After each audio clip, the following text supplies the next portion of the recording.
Shout out to Kop-Ish. Shout out to Kopish, guys. Keep all the good work the up. two legends, Emil Heskey, Howard Gill. Can't get much better than that, guys. Yeah. You know what to do now. Like, comment, subscribe. I'm with legends, guys. Kop-Ish. Good evening, lovely people. Welcome back to another Kop-Ish Monday Night Live show. Hope you're all well and having a good start to the week. If you haven't already, please do smash that like button. Subscribe if you're new to the channel. We are going to get into it. Got some very good topics to talk about tonight. We're going to be speaking about the Matip injury and the potential domino effect that could have on Liverpool's defence and other players in the team. We're going to speak about Trent. Is he still a right back or is he a midfielder now, or will he become a fully fledged midfielder very soon? We have been linked again to Kelleher and Thuram. Can he come in and play in that number 6 role? Is he the 6 that we should be looking at? Plenty more. And also we're going to be celebrating Diogo Jota's birthday, looking back at some of his best games, best goals, and his future. Man like Matt, how you doing, bro? I'm all right, bro. Feeling better. Good to be back. You know what I'm saying, people? It's been a minute since I've spoken to you. I think tell a lie. It was Saturday, innit? It was Saturday. Yeah, but we're doing a watch along, innit? Yeah, because I wasn't there for the match reaction. It feels like I haven't seen the people in the chat for a minute. But listen, man, I'm glad we just got the dub. You know what I'm saying? But the game's coming thick and fast now. So obviously we got Sheffield United on Wednesday. Yeah. And then we got Palace on Saturday. Surprise, surprise, 12:30 kickoff. As Nate Diaz would say, I'm not surprised. Well, not Matt, surprised. Obviously me and Drift chopped up the game yesterday. What's your thoughts on it? How did you think the game went? Who did you think were the better players? Who do you think underperformed? What needs improving? What do you think we did well, bro? All right, so I've said this for a minute now. There wasn't loads of individual performances that I can say that were really bad. It was more like whenever they attacked us, and I kept on saying this, I've been saying it for months. When we transition back to defense, we are quite bad.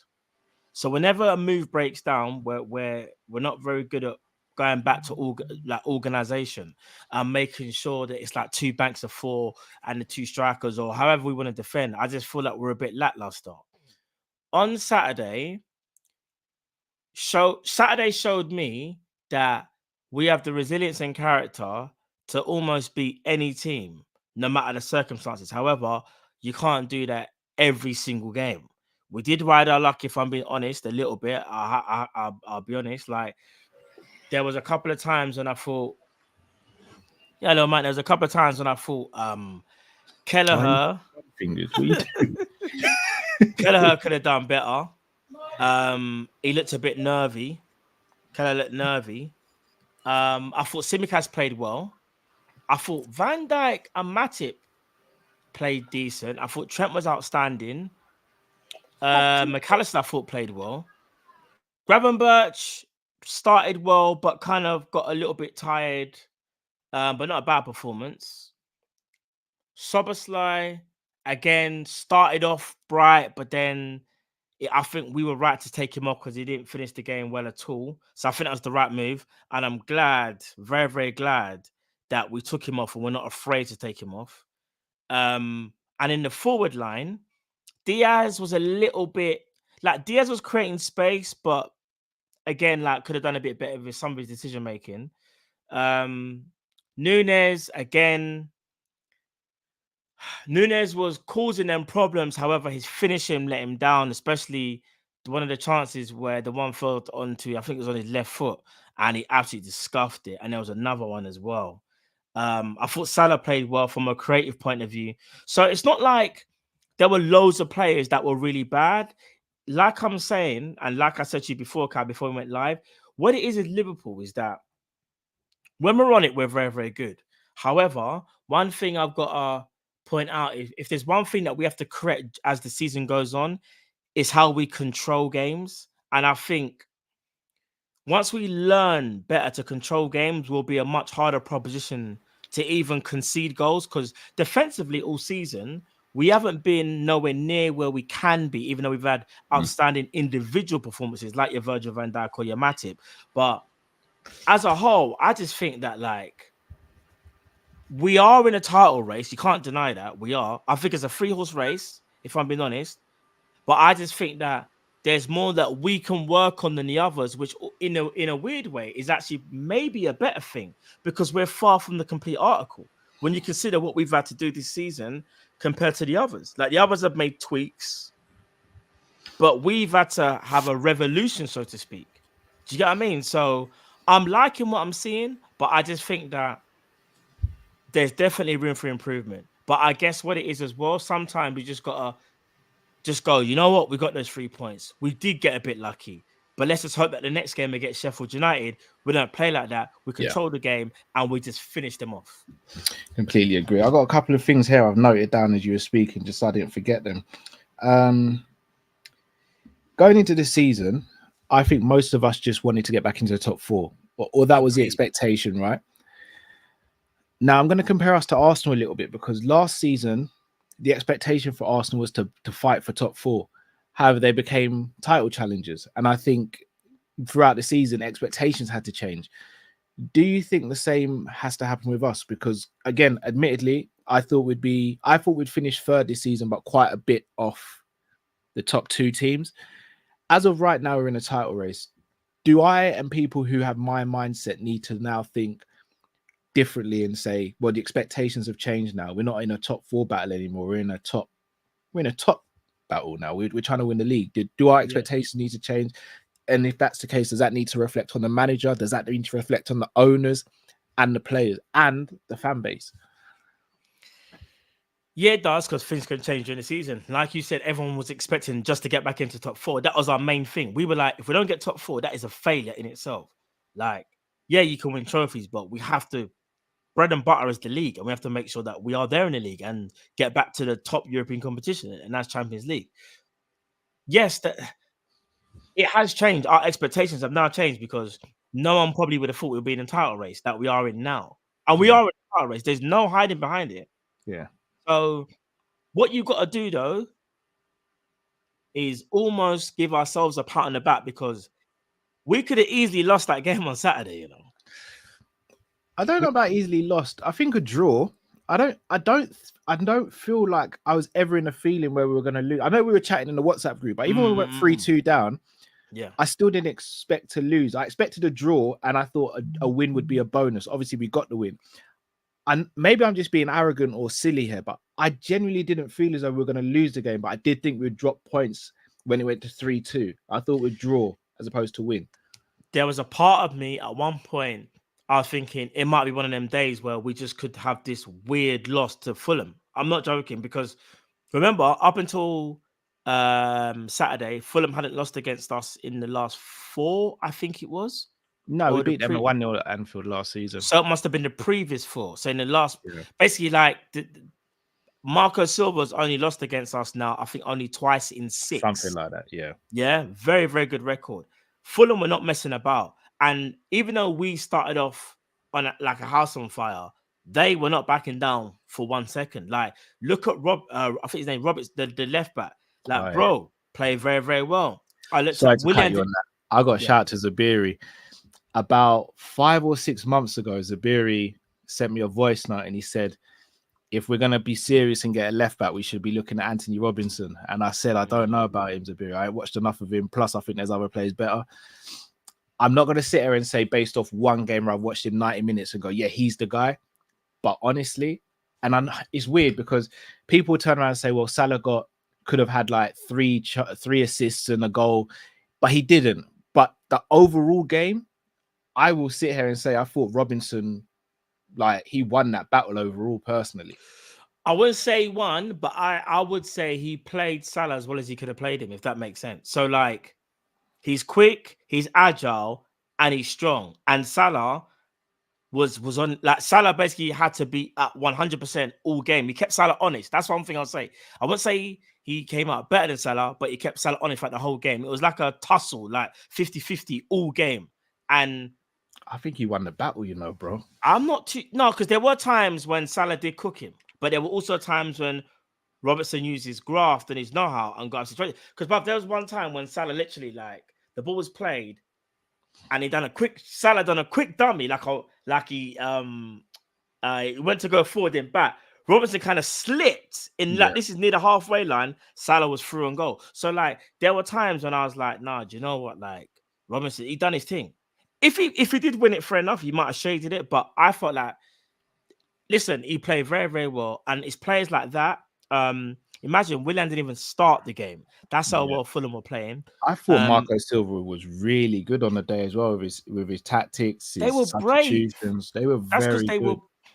They were brave, bro. They just picked their moments really well as well. Sorry to cut you. I think they just picked their moments really well. Yeah. No, they did.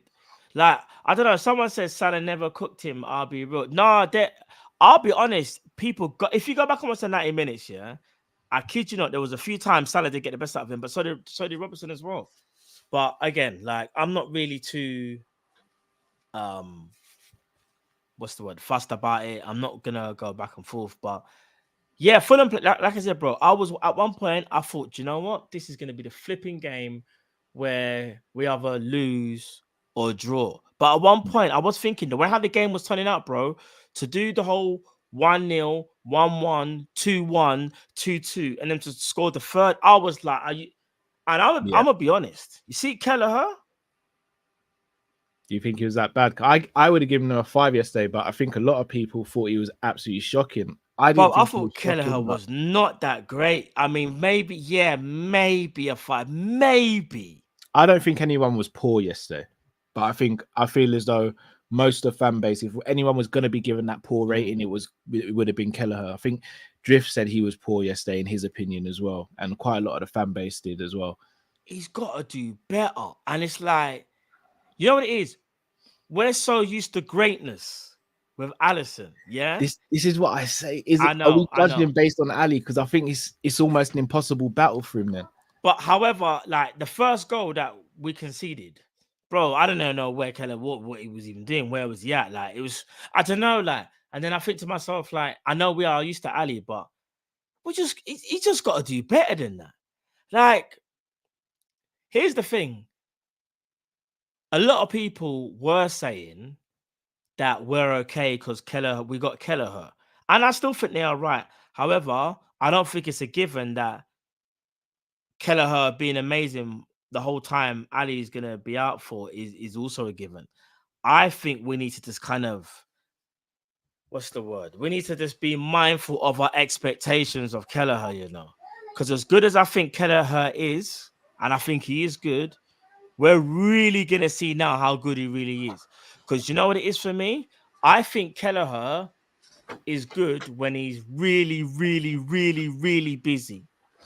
But you see a game like, for example, this Wednesday, where I'm expecting us to dominate that game, I need to make sure that my goalkeeper is always on his P's and Q's and the concentration level is always there. Because that's one thing that we kind of not take for granted, but that's what Ali does. There'll be times when we will control a game because there's times when we've got the lesser team. And Alisson would have to just pull out like 2 world-class saves in the whole game, but he'll do nothing else. We'll go, what did he do? Yeah, he put out 2 world-class saves. Everything else was kind of normal. And that's a normal performance from Alisson. Do you get what I'm saying? I hear it. I do. I feel it's unfair to compare Kelleher to the best goalkeeper in the world, arguably the greatest goalkeeper to play in the Premier League era as well. And especially when he's lacking in such game time. And look, I know he played in the week on the Thursday, but I thought he had a decent game on the Thursday. But he hasn't played a lot of football. And I'm not even trying to make excuses here, but goalkeepers usually do well with rhythm. And up until this season, I think everyone was extremely happy with Kelleher. I just wonder if there's a problem with motivation. I wonder if he maybe wanted to move in the summer, then maybe thought about it twice, thought he'd get more game time here or there. I don't know, but something seems off with him this season. I do think as a fan base, we judged him a bit harshly yesterday because I do think as a team we could have defended better. But I do also think something's slightly wrong with Kelleher this season. He doesn't seem like... I don't feel as confident with Kelleher in goal at the moment as I did last season. And that's not just based on yesterday. I think that's based on the whole season so far. So, but at the same time, I'm not putting Adrian in goal for the game. No.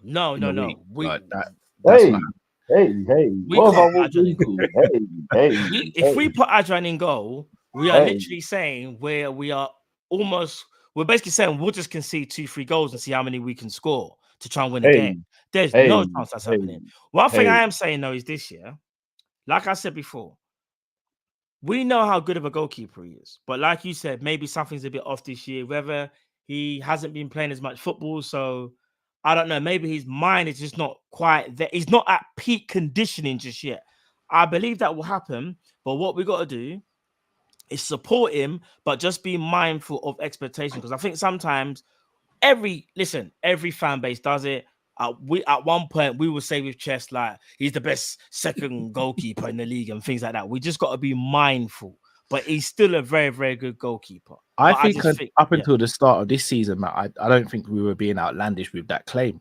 Up until the start of this season, I did genuinely believe Kelleher was the best backup goalkeeper in the league. I did. At the moment, no. Guys, is everyone like annoyed? I know he had a really bad game, but is everybody like worried about him now or something?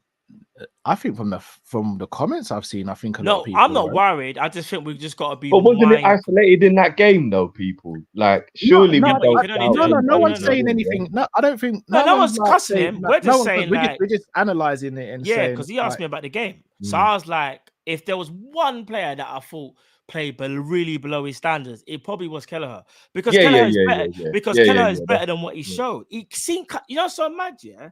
It's like he seemed kind of nervy, which is not like it because he's very confident. When he's got the ball at his feet or whatever, Kelleher will literally wait until you're 10 centimeters away from you and then go and kick it 40 yards or 50 yards right to someone's foot. He's that confident with the ball at his feet. However, I just feel like he's better than what he showed, innit? Yeah, and we just got to be mindful. Do you guys believe that? Because this is the thing that always makes me think that people get a little bit too hasty.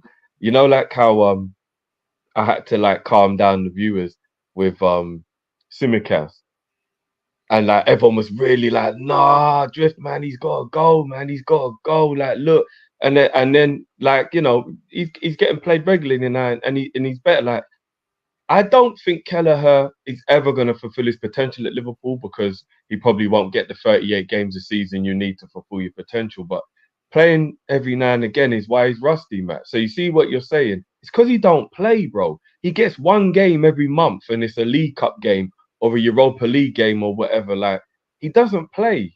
Do you know what I mean? So that's the reason why he looks like that. Give him 3 or 4 games, he'll be fine. Kelleher's a top talent. He'll be fine, man. He'll be fine.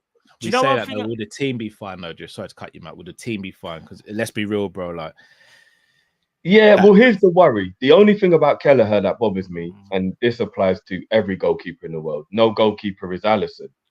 So the way we play is very reliant on the sweeperness of Alisson.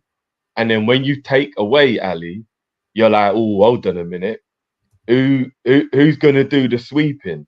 Because as good as Kelleher is at being a goalkeeper, shot stopping and playing the ball with his feet, he's not that sweeper, can come out and turn a 1-on-1 into a 2-on-1, like how Alisson makes people feel sometimes. So I think that's the worry with Kelleher, that the way we play, we do get exposed a lot and our goalkeeper bails us out on a regular basis. And Kelleher's not going to be able to do that because Alisson's probably the only goalie in the world who can do it.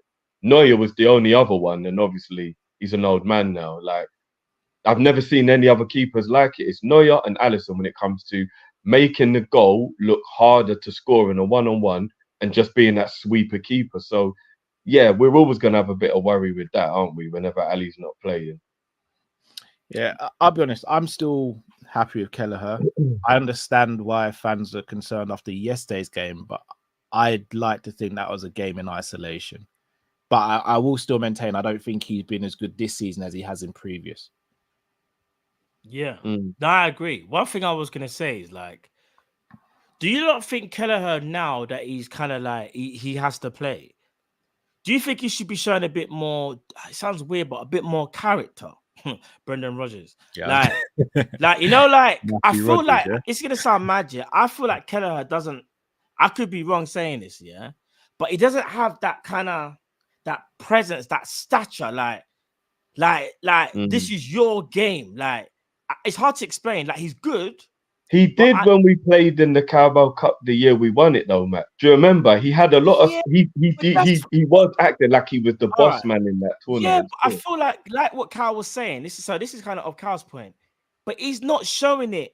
He hasn't shown it so far, shall I say? Maybe it's time in it. Maybe it's going to be, I don't know, 3-4 more games. And we're like, that's the Kelleher I'm talking about. But right now, I feel like I need to see the old Kelleher where like it's just got that dog in him. Because right now, he just seems a bit. You want the Kelleher that put the ball down and pat Kepa. You want that Kelleher. Yeah. Right now, I feel like it's the Kelleher. You know that? Remember what's that Disney Lady in the Trap with the man's all just with the eating the meatballs and the pasta. Spaghetti. Yeah, man's just doing all the nicey. Nah, bro, get the pasta and dash it on the floor. You know what I'm saying? Go and buy your own meal, gal. No, I'm joking. but you get what I'm saying. Raggo. Well, we're not sharing this. This ain't a sharing. You went from having that dog in him to just being a bastard, bro. It's like we ain't sharing no pasta around here. No, but I just need Kelleher to kind of like just be that guy and basically show Liverpool like, yes, we know Alisson's the best, but you're also sick as well. Like you still are the guy in a sense of like you're still a great goalkeeper. Can I ask you guys a question? The second goal, more than happy to say, yeah, he kind of fumbled it there. I think I don't know what he did there. Are we being too harsh about the first goal though? Because are we being too harsh? Because let's be real, the first goal, there was a few errors in that, but it seems as though Kelleher's taking all the flack. And one thing I think I've said all season is Alisson's been our best player, and for me, that's a concern. It's a concern when our goalkeepers are best player. Season? I don't think Ali's been our best player this season. He's top three. He's been our best player. No. But Van Dijk's been amazing. It's out of Van Dijk and Ali. He goes, all right, so I'm not too sure who it is. Hold on, guys. Actually, no, it might be Ali. I think because Ali's been our best player this season. Ali's been amazing, but I don't think last season it was hands down. But this season, I think it might be Ali. No. Like I think Salah has been just as good as Ali.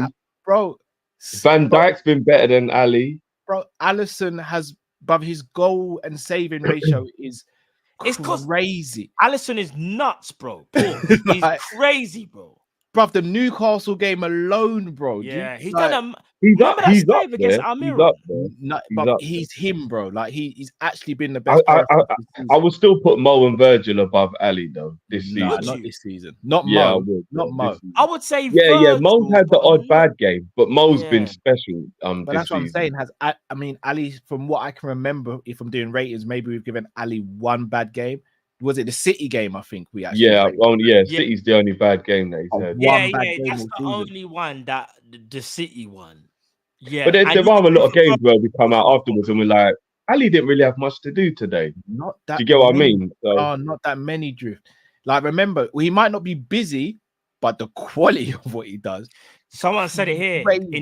I changed the order, but these have been our 4 best players this season. Yeah, order. In no particular order, those have been the 4 best. Put it like this: Alisson is always outside. Like he's always outside, bro. He's ready for war. And what's so crazy is we could be having an amazing game, but there'll be some point in the game where he's called upon and he does a madness. But when I think about it now, do you know how much one-on-one saves he's actually made? And like some crucial saves where you're like, in your brain, you think, oh my God, they scored. And you're like, oh my days, he saved it. Tell a lie. I think it's a bit disingenuous to not include Matip in that list. Other than one game, Matip's been brilliant this season. Not on the same level as Virg for me. Not on the same level. Not on the same level, but he's still been a top performer. He gets an honourable mention. 100%. Yeah. I think he's only had one bad game. I want to ask a question, but I'm scared to ask it. But I'm going to ask it because I've kind of teed it up now. Are we putting Trent in the same conversation as the others based on recency bias? Because I don't think he started the season very well. No, I think he's been going about his business quite well. Actually, do you know what? Someone else who needs a mention is Joey. I think Joey needs to have a mention of being one of our best players this season so far as well. He's been really good. Joey's been good, but I don't think he gets in a conversation with Ali, Virgil, and Salah. Maybe, but only last couple of weeks. Not so Buzz life. No, I disagree. He's been off for about a month now. No. Cut out the last 2 month. games, maybe. The last Nah, month. 3 games. But he Nah, listen. it's more than 2-3, no, bro. I say bro. 2-3 games, bro. Do you know what? Bro. I've actually got him on my list to talk about. So you brought him up. Sobbo was gone till November, Matt. I'm telling you, bro. Nah. Oh man. You don't think, no, when I say sub, I don't mean he's in the top 4. I just mean like honorable. I think he's struggling with the cold. It's all making sense now. Nah, Joe, I think. I wouldn't put Sobo in that conversation. I'll be honest. I think Virgil, Ali, and Salah are, for me, the top tier ones. I think Trent's a level below that, and then I think you've got a level below that with your Matips, your Gomez. I don't think Trent's on the same level as the top 3 at the moment. I do think we're being a little bit recency biased with Trent, because at the beginning of the season, I disagree. had a And I few- think everything Matip that's kind of happened deserves this to be season's in the been- category with them, man, as well. He's Still, been involved. yeah. he has been involved at both ends, though, Matt. That's the thing. You know how we used to say, in fact, no, what am I talking about? We always say, we still say it now. He's the system. You know, it used to be back in the day, it used to be Bobby. Back in the day. Before we done it in, like, it's bruv, Trent is the system, you know. No, Bruv, do you know what's so don't mad? disagree Yeah? with that. In the game on Saturday, Klopp said, you know what? I can't lie. We got to do this. Like, I've been watching Kop-Ish. I've been watching the chat. Everyone's been saying it. We need to do it. My man said, oh, Joey, you know what time it is? Yeah, right back. Trent. But the thing is, Matt, even though you're right that Trent is a system now, I think even when Bobby was the system, Trent still had the most responsibility. I've always said that. I truly believe Trent had the most responsibility in our team for the last 4 or 5 years. Maybe not as much because Salah was doing, because you got to think about, put it like this, if you take out No, Salah, Bobby did have a lot. He did have a lot. Bobby But was do you the remember there was a time and he when, stopped Salah and Mane fighting, bro. Like, what season was it when Trent pulled his hammy and he was out for about 4 weeks? And we really started to realize the creativity is not there when Trent isn't playing. No, of course, I can't remember which That one was of the COVID seasons. season. I think Nico Williams came in briefly, and then Trent came back and was straight back into the team. I just remember when we were all like, yo, when Trent's not playing, the creativity is not there. But remember, back then, that's when, I don't want to bring it up, but Joey G wasn't Joey G back then. So he was actually playing well at centre back then. You sure? Yeah. That was when remember Joey only fell off last season. Before that, Joey was good, but he just got injured a lot. But we didn't really have no about the same season, the COVID season. Joe was out from early that season, guys. We had no. I don't remember if that was the season when Trent got the injury. I just remember there being a season when we really struggled. Remember, because Robbo and Trent have always been obviously main parts of our creativity over the years until we've changed the way how we play. Yeah, but you see now that we're not so necessarily dependent on ramping fullbacks. Now a lot more of our creativity actually comes from the center, and it's just we're a bit more incisive with our passing. Because when we look at how we break teams down, it's not the usual give the ball to Robbo it's across, or give the ball to Trent.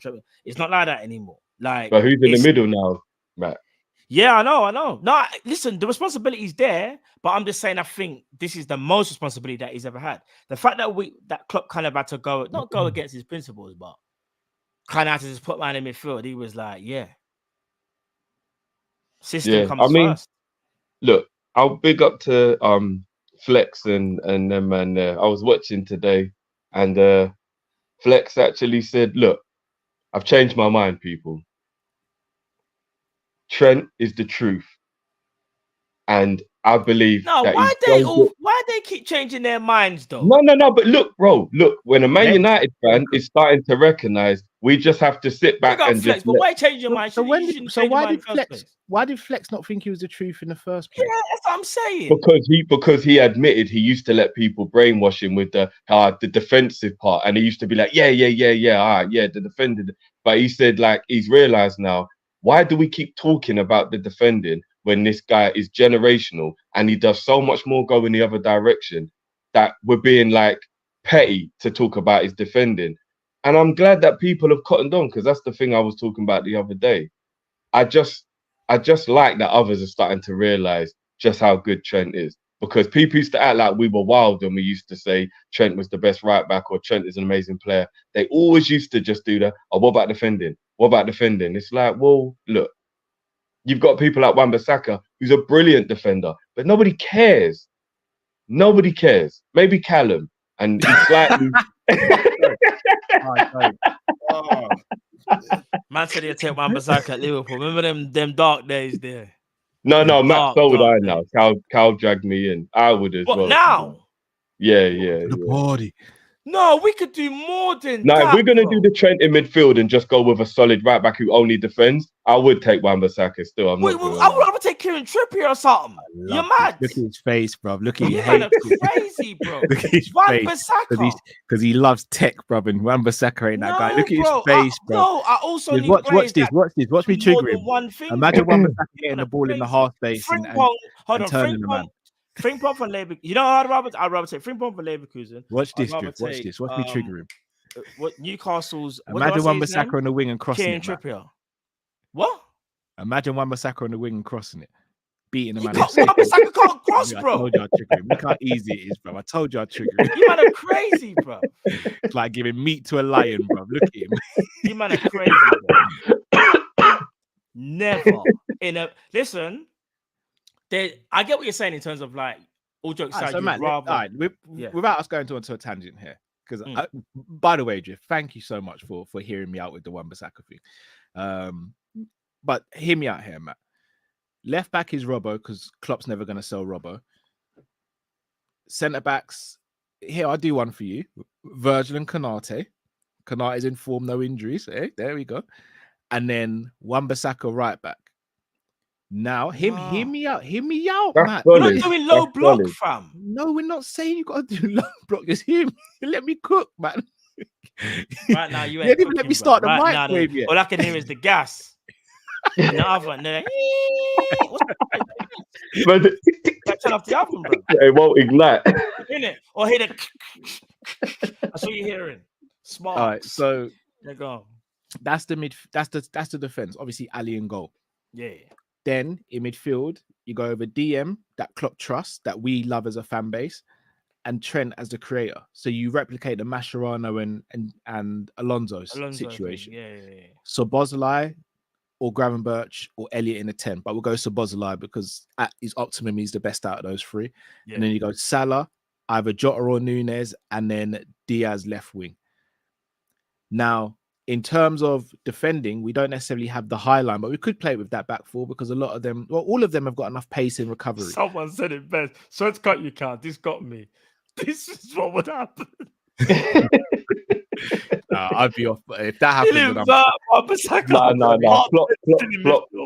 Klopp wouldn't invert Wan-Bissaka. He wouldn't. He's inverting Joey G, bro. But Joey G's good on the ball. Obviously, I'm joking, but I'm just saying, I didn't think I'd ever see the day. If Klopp did that, I'm done with Kop-Ish. I'm done with football. I'm done. Like, I will cancel my sports subscription and I'll just watch MMA and boxing. That'll be me done with football. What creativity would Wan-Bissaka even like? Oh my days, it'll be. The reason I say it though is I look at certain teams and I just think a lot of teams defend with 3 or 4. For me, that would allow you to have Robbo be a bit more advanced on the left-hand side, which I think would support Diaz because I think I actually man play inverted goalkeeper, you know. Man said invert. Man said play the false one. False goalkeeper, you know. Man's playing a hybrid role between the sweeper and the goalkeeper. But I genuinely believe that would give us enough defensive stability where the players ahead of them wouldn't have to worry as much about defending and then allow them to go and do their thing. Because let's be honest, Trent, Szoboszlai, Salah, Jota, and Diaz, I don't know how many teams cope with that. And then if teams are able to cope with that, you look to the bench and go, okay, Nunez, Gakpo. Like you just... I personally think if we got a defensively solid right back, then we're good. All right, so I understand your reasoning, but you know when you would I'm gonna use your kind of logic. You know when you would say you're going too far on one side. Like I get what you mean because you want to be more stable from a defensive point of view. But that doesn't mean to say that we got to get a defender who literally has no left foot, and then when it comes to playing out from the back, bro, he would have a nosebleed. Wan-Bissaka would actually like. His job would so just be to pass to Trent, Matt. That's it. No, but he would struggle to do. Have you seen Matt? Here's the thing: when people are running at him and whatever, don't judge me when I say it. Don't judge me, please, Matt. I'm more talking to you here. Let me finish the whole sentence before you kick off. Can you do that? You're gonna say something crazy. Go on. No, I don't want it to be crazy, but just hear me out. I don't think Wan-Bissaka's as bad on the ball as people make out. He's not brilliant. Matt, hear me out. Hear me out. He's not brilliant, but I don't think he's as bad as people make out. And the reason I say that is because you look at the structure at Man United, I think that's what doesn't help a lot of their players. I don't think they have that tactical structure which allows you to know where a player is meant to be. Because a lot of times, if you actually look at when we play, sometimes we play a lot of blind passes, but they come off. We are so regimented in our approach and everyone knows where to be that not every pass has to be precise, because you can play into a space and know, oh, Robbo's going to be there, or Trent's going to be there, or so-and-so is going to be there. So I'm not saying he's brilliant on the ball, but I think he's good enough to get the ball, get it to a man and make a run which will take or occupy a defender on the right-hand side. Sorry, man. Little man just shook his head and cut his eye at the same time. A couple people are saying that we should test out the new sin bin theory on Cal for bigger like Wan-Bissaka. 100%. Listen, Cal's ideology is not wrong. Gaza said normally Cal's internet would kick in. It let you cook the whole time. You're pricking. Pricking. I said pricking. You're picking and pricking the wrong player, bro. It's the wrong player. Like it hasn't got to be. But when you take him on a free, Cal forgot to mention that he'll be free, man. And he's homegrown. Bro, you see, if we're that's not going to appeal to Matt, bro. Matt last season said we'll just buy players and we'll see where we fall with our team, bro. Yeah, Matt's on one of them vibes, like just buy a whole load of under 21, man, and we'll deal with the non-homegrown team. I said we'll see what happens when it happens, innit? We'll deal with it when it happens. I'm not lying. You can't fret about everything in life. But all jokes aside, what I'm saying is this, yeah.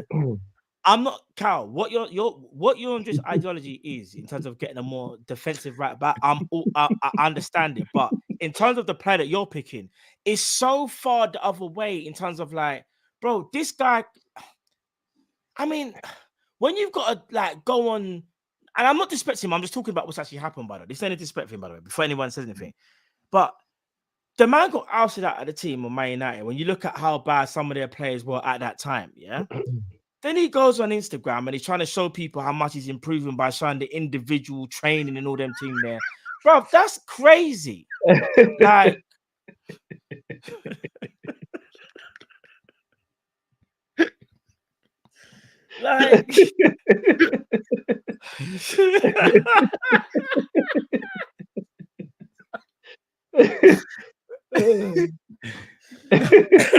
What I was gonna say is, has he had a new thingy? Or is H just fucking around? No, I think his youngest child's like under 1 or something like that. I'll say he has got a newborn. Okay.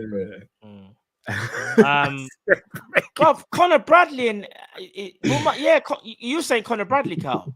I think Connor Bradley's better than Calvin Ramsey. But I'd rather have Calvin Ramsey than. Well, okay, no, mate, no. I don't know how. To be honest, I don't know how Calvin Ramsey even is right now. At the beginning of the season, everyone was telling me Doak is the truth. Doak. It's different for young players stepping up. No, I was the one, bro. I got the most slack by saying, the way how he plays. No, it's me. Remember, it was me who got slack. You know why? Remember, I said, I feel like he's a little bit of a one-trick pony. Remember, I said this. And I was like, he doesn't use his left foot enough. Remember, I said this? Said he's better than Anthony as well. Yes. I still rather Doak than Anthony, though. Me personally. He's got more fear factor than Anthony. He's not a better player than Anthony, but Anthony's end product just seems to be in the mud right now. Yeah. I don't think either of them have fear factor. But less I Doak digress. has unpredictability though about him, innit? At least he can like run it his fullback and keep them guessing. Anthony just, I don't know what, he just cuts inside and just cuts inside and He then doesn't cuts really inside. do anything, bro. He He just don't do cuts his anything. hair. That's the only thing he cuts is his hair, bro. He's just trash. Moving back onto Matip though, boys. This latest injury doesn't look like it's going to be a good one, apparently, from what Klopp's saying. Do you think that potentially will have a bearing on this contract situation with him, and also who comes in to replace him? And I think I'm going to have a wild take and may even agree with Drifty on who I think he's going to say. But the first question, Drift, I'll come to you on this one. Does this potentially scupper the chances of him getting a contract extension? Not necessarily, because we're used to him being injured. It was really brilliant. We had him up to this point without the injury. It just depends how long it takes him to get back to fitness, and then how long it takes him to get back to form. If we're like in February, March, and he still hasn't really got back, possibly, yeah. But if like we're in January and he's back, then I think he'll be fine as long as he continues his form. Okay, Matt, I'll just slightly change the question for you. If we bought in another centre back but were able to keep Matip, would you do it or would you still move him on? I'd maybe keep him for one more year if we was to get another centre back, because he's still quality. It's just that obviously it's the injuries, and we kind of already knew going into this season that there's certain players we know we're going to face injuries, and it's without shadow of a doubt. And from our defense, we kind of already said Ibu would be one of them. As much as I rate Ibu, already knew. Same thing with Matip as well. The only two that really haven't picked up any injuries off the top of my head are Virgil and Kwanzaa. They're the only two that haven't picked up any knocks, so to speak. So yes, that's a touch wood. So the others all have. Even Robbo wasn't even a knock. Robbo flipping, got a proper injury, but that's not. I'm talking defenders in general. For Robbo, though, yeah. So yeah, we've always. The thing is, we've always been like this. Like even from when we had. Obviously, I know one is good, but like even when we had like Lovren and stuff, like when Lovren would even have those good games that Lovren did have when he had his moments, he still pick up injuries himself. Like, we're just a little bit unlucky when it comes to injuries in the centre back position. I can't even lie. Yeah. I would give him a 1 year extension if we were to buy a centre back who qualifies for under 21 status. If that defender doesn't, then I would look to move him on. But the question I want to ask you, Matt, before I ask Drift, who comes in to partner Virgil van Dijk right now and why? I know people are going to sound biased, but I'm just being honest when I say this. I think if you look at this season, I would say Kwanzaa's probably been better than Ibu.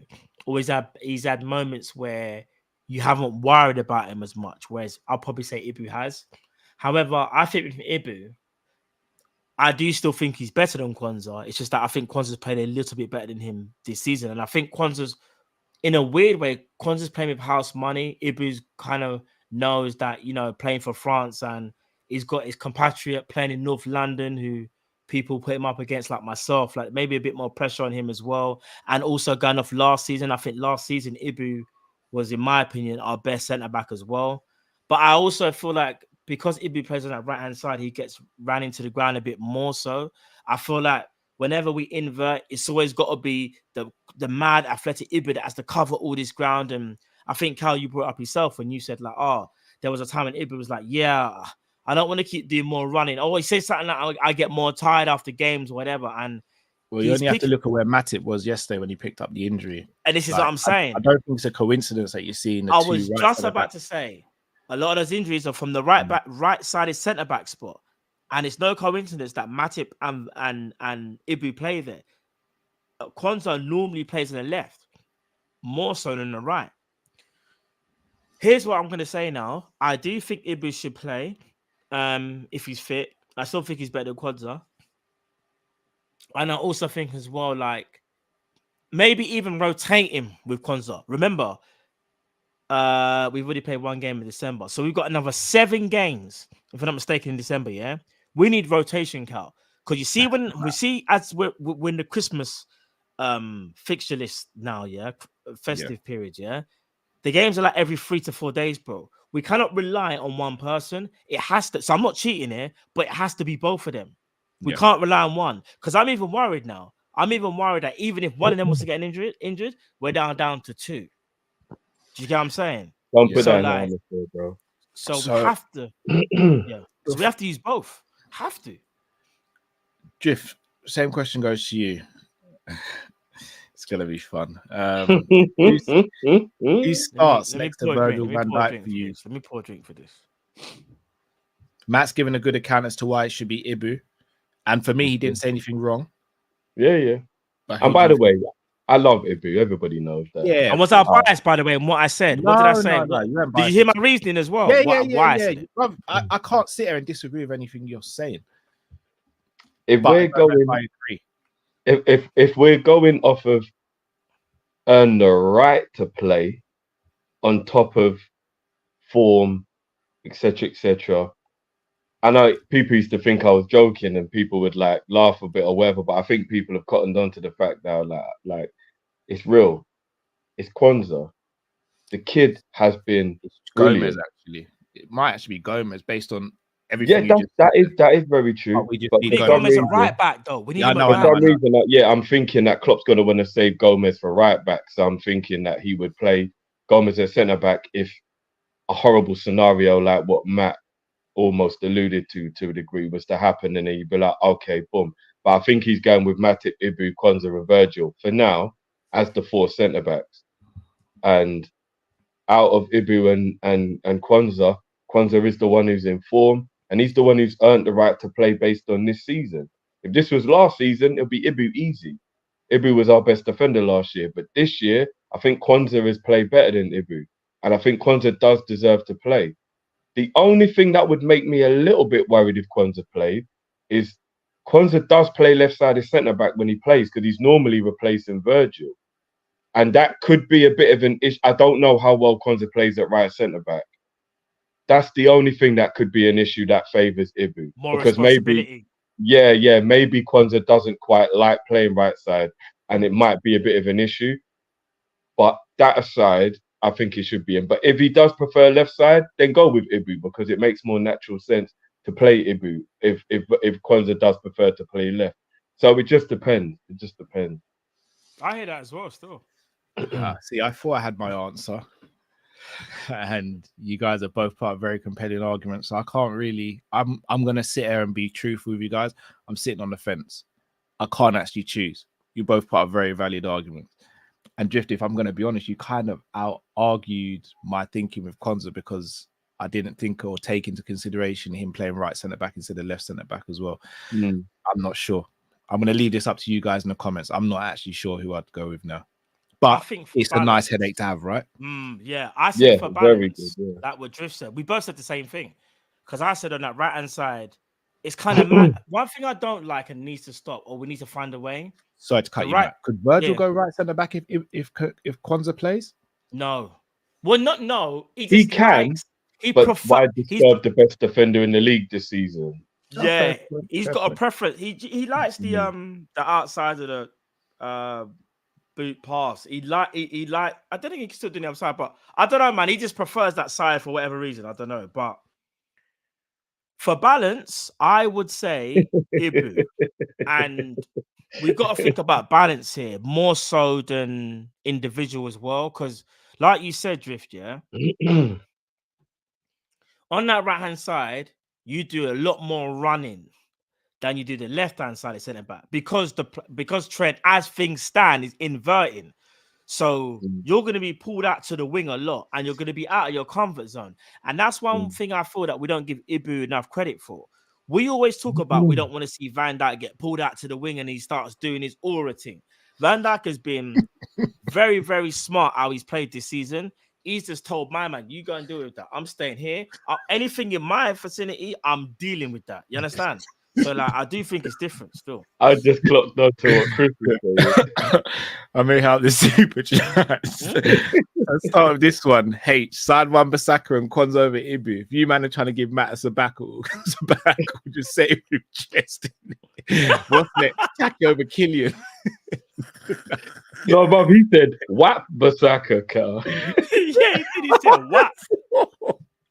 Man said whap Basaka, bro. Shout out to Pops, aka Pimp Hey, English. big up Says, H, man. You're a Big legend, up, bro. Phil. big up lads from the jump. Would Trent enjoy the same space if he starts midfield rather than inverted to make an extra unmarked man? All right, controversially, I actually think he would, because I think Trent's very good at finding space. Yes. And you just find it in a different place of the pitch. I don't think Agreed. you'd find it in that right-hand space. I think you'd find it in the center, just like Xabi Yeah. Alonso used to. I do think he's a our little players bit. would make a And he's doing it foil for around England him. right now as well, guys. So to cut you. Anything for England right now. He's not even playing Yeah, right I back. He's mean, actually Southgate, starting in midfield. Yeah, Right? I mean, it's Hard against judgment, lesser though. opposition, but No, I know. yeah. But he's still getting used to players literally being right beside him, and now he's being man marked, and you got to find space. It's not just a case of you coming from right back and then going into space. Now you've almost got to create your own space. I think I think it's slightly disingenuous how little faith people have that he would be able to play with back to goal and with less time. You know, like it seems to be a very easy go-to. Oh, well, he's used to playing at right back, so he's got bare space out there. He wouldn't be good if he was. It's like that's a little bit disingenuous. Like we'd have to wait and see him fail at it before we say he can't do it, rather than just making the assumption he can't do it and you haven't really seen it. But yeah, I hear that. El Silva says, "Hope you're well. Cal, ignore the haters last night. Big up yourself, El Silva." Big up Tom Mizzy says, "Big up, fam. You think Adidas might be the next sponsor after Nike? Trent as ambassador. PS. Don't Kylian, Mats, Mbappe dream if it happens." I tell them, Tom Mizzy. Tell them. No, he's saying it could happen if we get Adidas as a sponsor. That whole Nike thing goes out the window, bro. Oh, no. Hold on, Matt. Do you still believe Those are that two Kylian can happen? Excuse me? Do you still believe Kylian can happen? Are we sponsored by I Nike? believe in miracles. Are we sponsored by Nike? Where Where you you from? Are we sponsored by Nike? No, you man, who we sponsored by, bro? No, Matt. That doesn't matter, bro. I'm just Since saying. you came along, That doesn't oh matter. Killian. You know why Cal's shameless? All right, let me do this. I believe in miracles.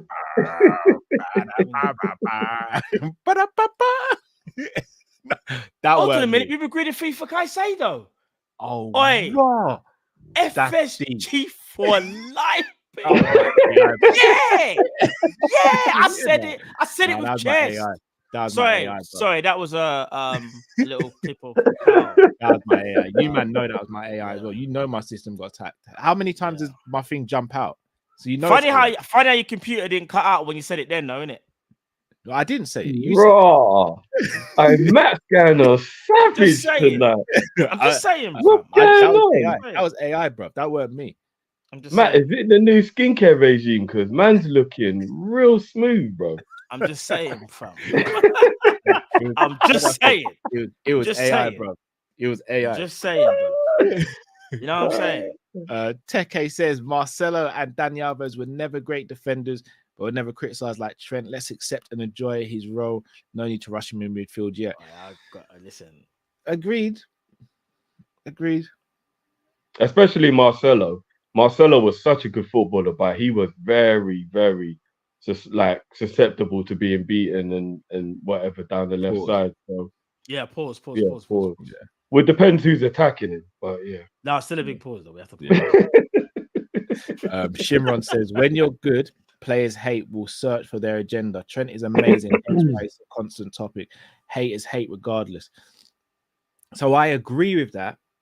But again, to offer balance, guys, I don't think we can just ignore when, like last season, for example, like we saw how bad Trent was defensively last season. So I don't think we can sit here and go, it's just an agenda, or like Trent was really bad defensively last season. And we've seen times this season where he has been as well.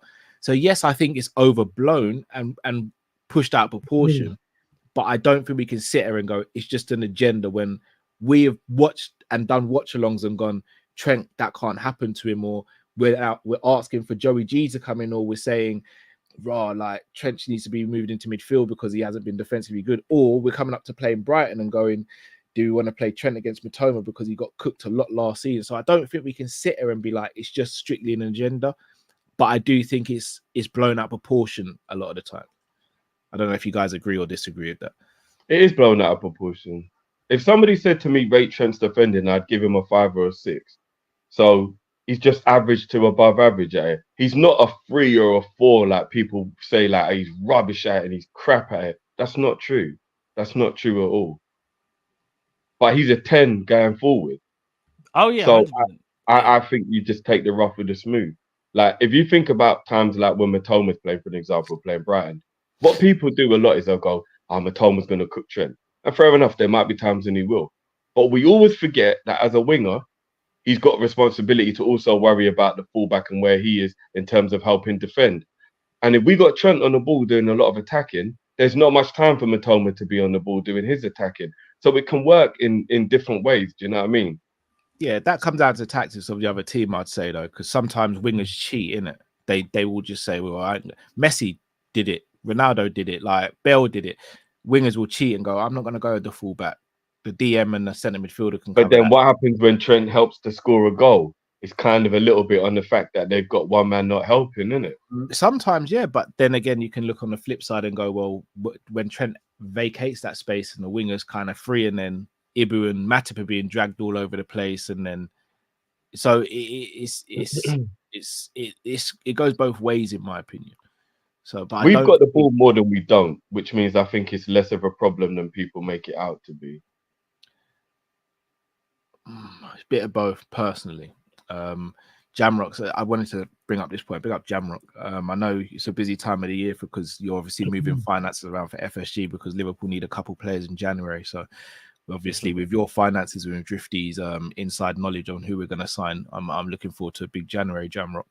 No pressure or anything. But Cal, Matip has missed 103 games in his Liverpool career due to injuries. When you factor in Konate also being injury prone, you can't have both.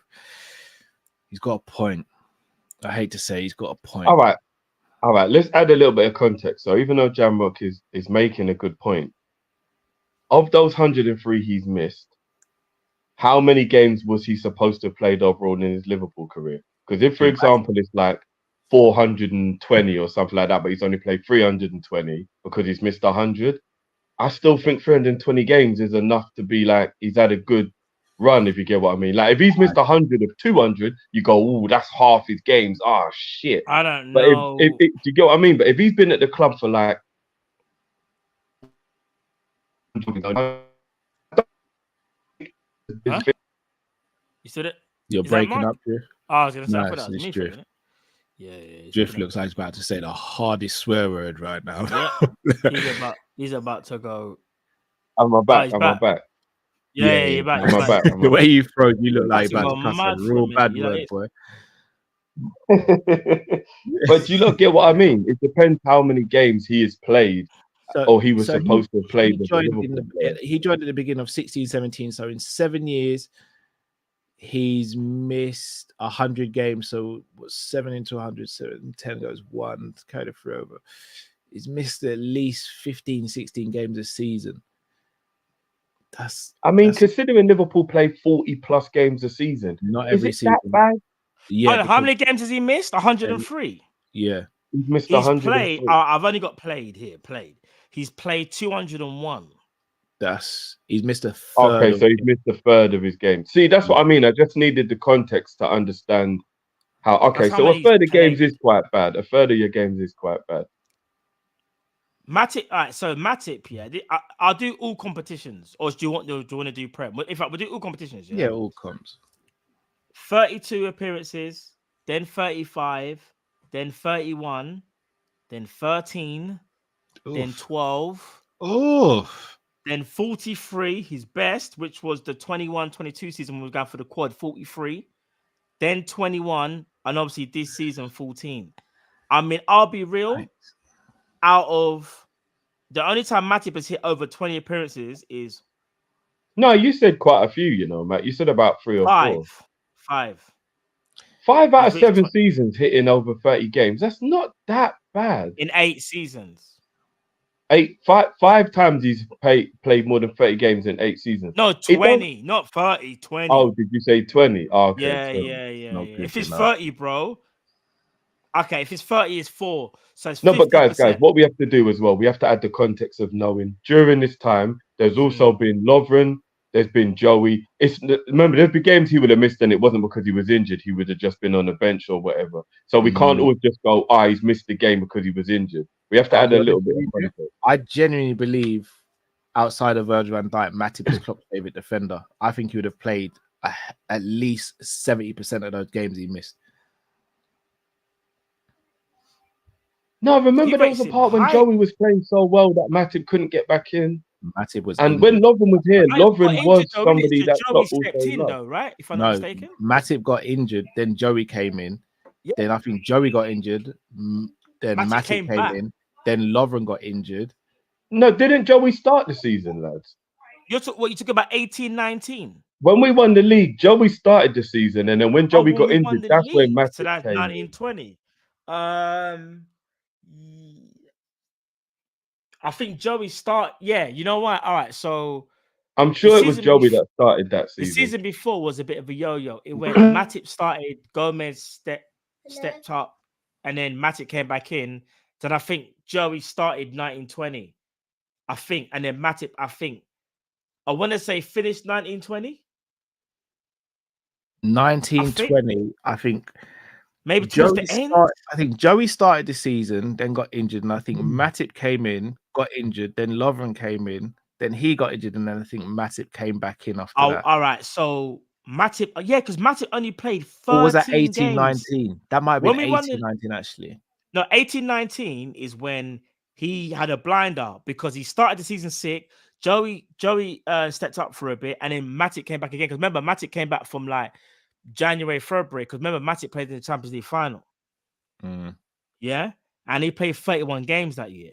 But the next 2 seasons, the one that Drift's talking about, where we won the league in 1920, Matip only played 13 games, and the season after he only played 12 games. That's all competitions, bro. That's bad.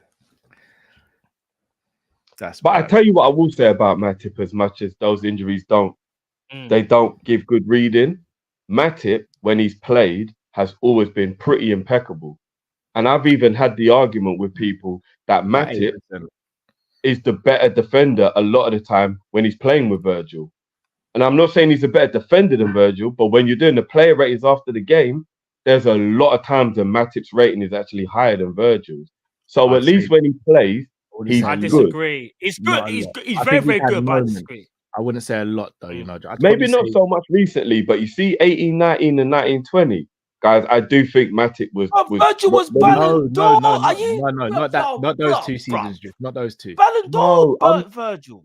I'm talking about when they played together in the games they played. Bro, those 2 seasons you're thinking of were the 2 seasons Van Dijk was the best defender in the world. The quad season, I'll agree, but not.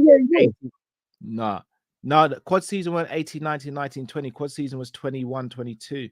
Yeah, I know. But I remember, like, all right, for example, do you not remember? He had the collar. Virgil had the collar, bro. He had the collar. No, that was because Virgil was good for the entire season. But do you not remember how good Matip was in the last 15, 20 games of that season we won the Champions League? No, he was. But Virgil was probably the best thing we've ever seen as a centre-back in that period. Ever in the Prem. But he controlled Son and Sissoko, bro. Yeah, he did. But I think Matip was superb whenever he played. No, we're not taking away from Matip. But Virgil was on another planet, bro. But I think you're comparing the wrong season.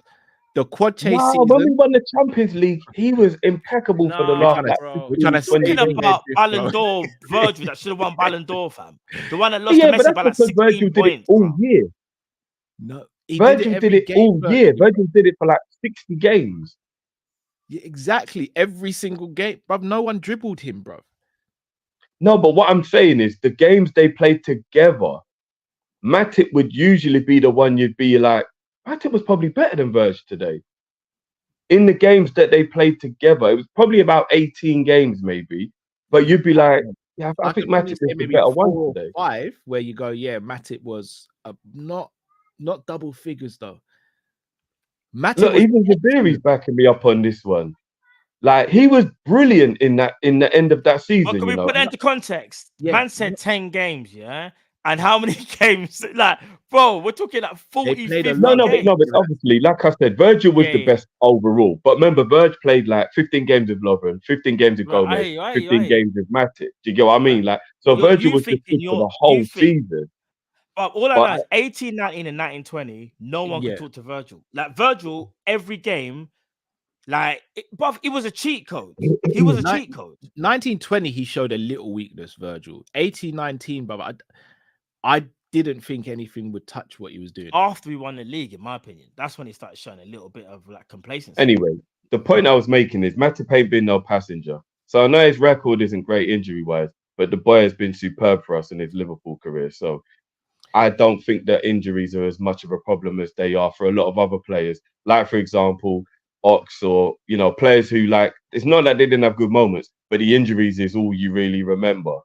At least with Matip, you don't remember the injuries. You remember the superb performances and being a model Liverpool centre back. Do you get But what I that mean? the injuries have to have a bearing on whether he gets a contract extension though. They do, but if you're fifth choice, 20 games a season is probably all you will play anyway, right? If that. But here's the thing, it's weird because if you're fifth choice, you're kind of expected to be fit all season. In a Yeah, I weird get way. that. I know it sounds silly that I'm Yeah, saying no, it, I understand that. I you kind of understand. expect to be fit and ready if there's like a crisis or anything. Can we trust him to be fifth choice? Yeah, I think we can.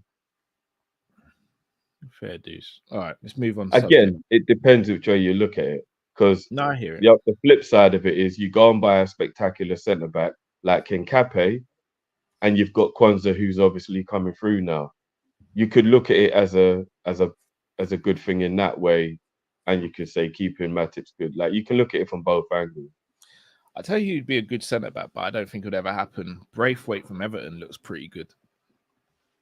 I know it's his breakout season, but from what I've seen of him so far, I think he's a decent defender. Yeah, he looks all right. He look all right. He ain't got no sauce. I know he ain't your type of player, man. It's not that. He looks good. He looks all right, but I wouldn't say. Let me give it. You see, like when we saw. I'm trying to give an example. Even when I saw Gavardio, I was like, nah, this guy's serious. And what's so mad is he's playing left back at City, not even centre back. He's playing left back. But I know they do the 4 centre back kind of thing. But you could kind of, there's certain players you see straight away, like he's him, he's that guy. You just know. Gavardio should have been a Liverpool player if we pulled our should have been and actually did what we needed to do in the summer. Should have been still. While we're talking about centre backs, can I just ask you a quick question? How's the Kwanzaa versus what's his name? Colwill. How do you want me to answer this normally or shameless, Cal? No. Just be real. Like, how would you say that competition's going so far? I don't think. Well, in terms of who's had the best. Who's had a better season so far? Yeah, I don't think it's comparable because Kwanzaa's been playing mainly Europa and Carabao against lesser opposition. He's played, I think, 2 Premier League games, the Newcastle one, which he was very good, and I think it was it Aston Villa he played in, and again very good in that game. He was good in the Villa game. Yeah. Cole's been playing left back for Chelsea, if I'm not mistaken. I don't even know if he's played centre back, and I'll be real, like the Chelsea team, it just stinks, innit? Like I think it's unfair to compare the two. Like, if I'm going to be shameless, then obviously I'm going to say Kwanzaa we didn't need. But I'll be honest, if you gave me the option to sign Colwill tomorrow, I'm taking it with both hands. Pause. Yeah, pause. See how I save you, man, all the time. I appreciate that. Look, all I'm saying is Colwill is a talent, but I'm still not impressed with Colwill to the point where I would replace Kwanzaa with Colwill. And I'm being honest. Left back though, Drift. That's not fair. I was gonna say he's not even playing centre back. I hear that. But he's also been getting cooked. Yeah, but if Kwanzaa was playing right back, he might be getting cooked as well. He might be. Coach just said very pausey, Had to pause that, Kojo. I had to pause Look, that. Yeah, I don't think you can compare the two personally. No, like I said, 70 mil on Colwell or keep Kwanzaa. Kwanzaa all day for me. But why would we need to choose? We wouldn't have needed to sell Kwanzaa to bring in Colwell. No, but I've got a feeling that's one of the plan was reasons that evidence. we didn't really go ham for him, because we knew what we had coming through. No, we didn't go ham for him because Chelsea rejected the move and he signed a new contract. Chelsea said we're not negotiating. Yeah, it said it's beyond negotiation. It's like if someone came to us for Trent, like it's a non-negotiation. Nah, if you look at how many players Chelsea have sold to Ops, if the money was right, they would have done it. No, he weren't for sale, bro. Like Pochettino was like, he's part of my project. We're not selling him. Brighton bid quite high from it, but he just weren't for sale. Remember that was the whole hiccup. Like Chelsea tried to dash. No, sorry, Brighton wanted Colwell in the Caicedo deal. Yeah, and they weren't even budging on that. Like it was a no-go. Like he's a good player. He is a good player. I think Colwell comes to Liverpool, and I think he goes another level. And him and Kwanzaa, we could be talking about them two being our future centre-back partnership, along with Konate as well. And that, for me, is amazing, especially when Colwell could also play left-back in an injury crisis as well. I think people are sleeping on Colwell because of the season Chelsea are having and the fact he's playing left-back predominantly. This time last season at Brighton, like, people were talking about him and he was playing Premier League games against the toughest oppositions. I remember him playing against Liverpool and he pocketed our attack. So I think it's disingenuous to sleep on Colwell. But I'm not sleeping on him. It's more VVQ praise rather than shitting on Colwell. Do you know what I mean? I was speaking about our academy from time, but man got rushed. So Trent. Basically, Carl, what happened is you was telling man the cake's gonna be banging, but it hadn't even risen yet. It was still soft in the oven. It was hard to tell it was gonna be. No, you're right. You're right. But I didn't need you to hold me over the kettle in the pot, like, and be like, but make sure this cake's right, or I'm your skin. Like that. I didn't need that, and I didn't need Matt pouring the sugar into the kettle and just stirring it around, saying, "Man will dash this in your face if it don't turn out right." That's what I didn't need. I just needed a bit of faith from you, man. But I got real rough treatment, and now I've got. I hear what you're saying. I've got PTSD now, innit? So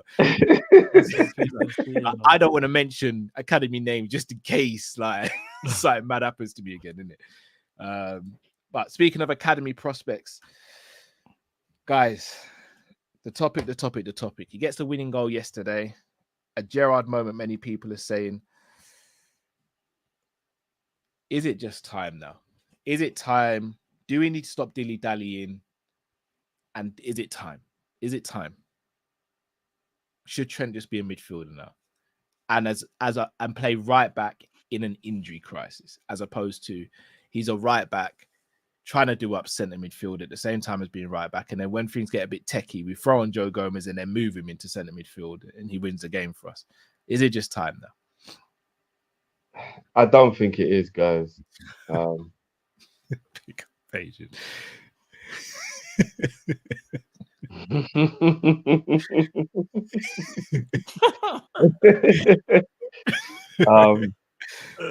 I not changing topic, but staying on the topic, because there's certain players who Trent would be replacing if he was in midfield. It's time for this, Cal. Oh wow, Roger!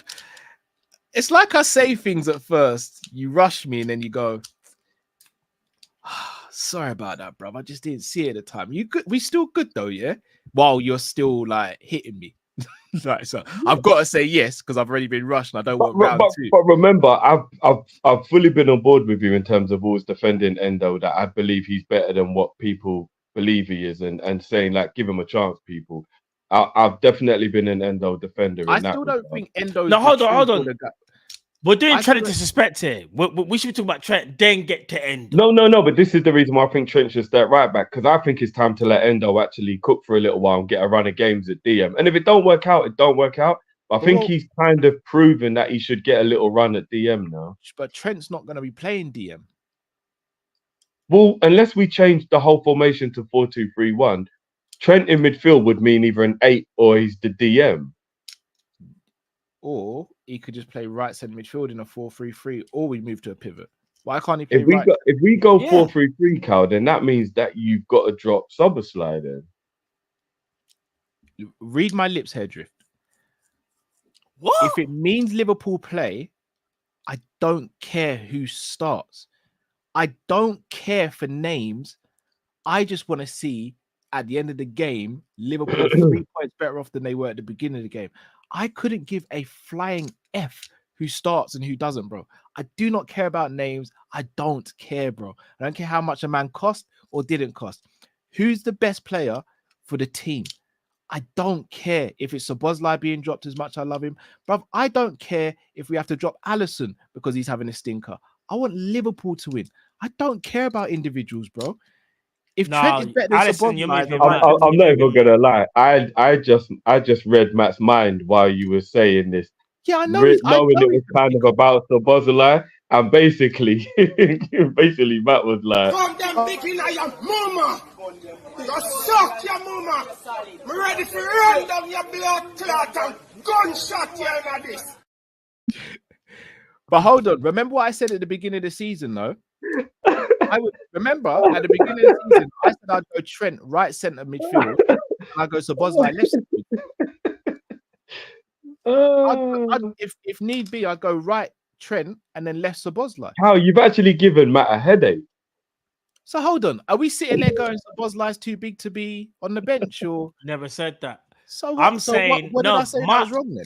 So for me, I want Trent in midfield, yeah. And in fact, no, I think we must be on the same wavelength. I said Trent right-sided, and I will go Sobo left-sided. But obviously, let's say he's out of form, then you put McAllister there. And if you wanna give Endo some games and see what he's doing, play him in DM. But I do think, well, I would start with Sobo left.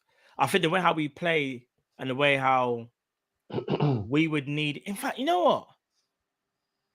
I'm kind of on your wavelength. Even though I don't think Sobo should be dropped. The way he's playing, if someone said to me, if there's one player maybe that hasn't played well over the last couple of weeks, you might say him. We even could have said McAllister beforehand, no, because a lot of people were saying McAllister in the DM was just stinking out the place.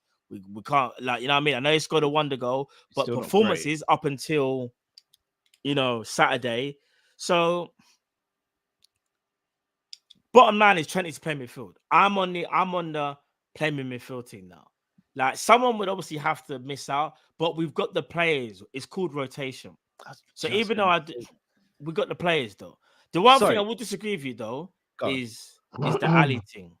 Because you were like, you don't care. I think you're saying that is mad. No, I'm just telling you guys straight, and I will say this until my last. He's the best goalkeeper in the world, bro. No, in he the is. world. But if it means Ali has to stop playing for Liverpool to win, then but no one's bigger than the club. I'll drop. What reason anyone. would Ali up though? No, but I'm just saying in general. Like, I'm saying Ali's clear in it. But if it became a thing I'm saying where Alisson is a different. You see, No. Alisson. No, is you're taking out of different. context. I'm saying no one's big enough to be dropped. So even Alisson, who's the best in the world, undoubtedly in his position, if it means we've got to drop him so Liverpool win games, I'll do it. I don't care. Unless he's doing it on a nana, he would never do that. So he would never be dropped. Yeah, no, but I'm just saying no player for me is above the bench, innit? Or above saying, I get what you mean. You're basically trying to say, stop. like, no matter how great you are, if you're not performing to the level that we think you should be performing at, your position is under This threat, isn't even a level thing for Szoboszlai, because I think the guy will come good. Like, pause.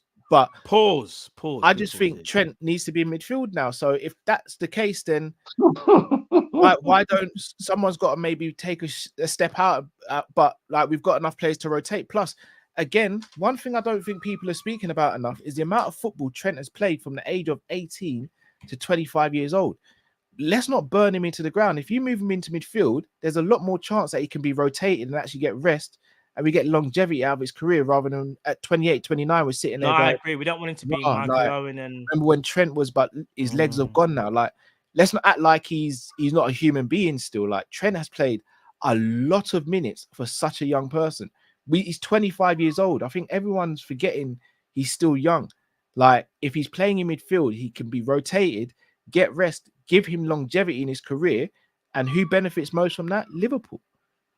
Yeah. It's all about Liverpool, bro. Do you know what it is? When Trent goes into midfield, it's like he he's alive, innit? You see when there's a defend, I kid you not, bro. He's I think happy. Jammer said it best. He doesn't. It's not like he can't play right back. He don't have the desire to play right back anymore.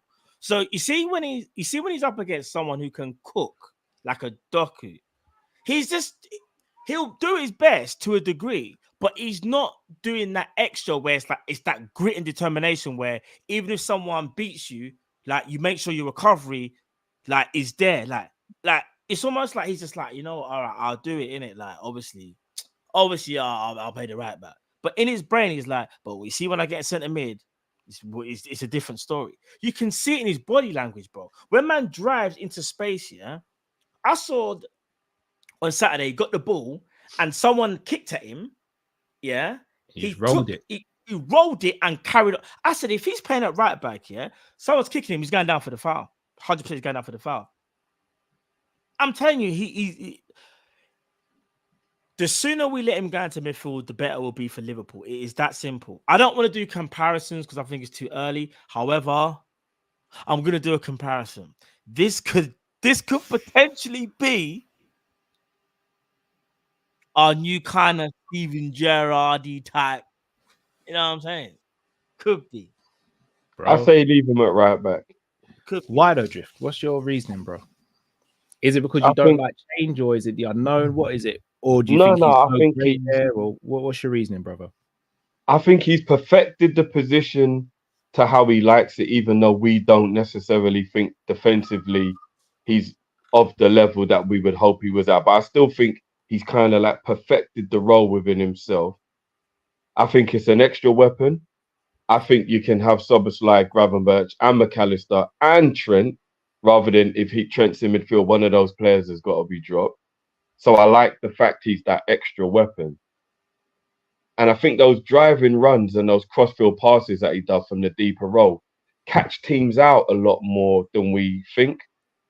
Like when you've got that raking 60-yard pass from right back, it just takes so many midfielders out of the game that it's almost like your first line of attack is coming from all the way at the back, if that makes sense. Can I?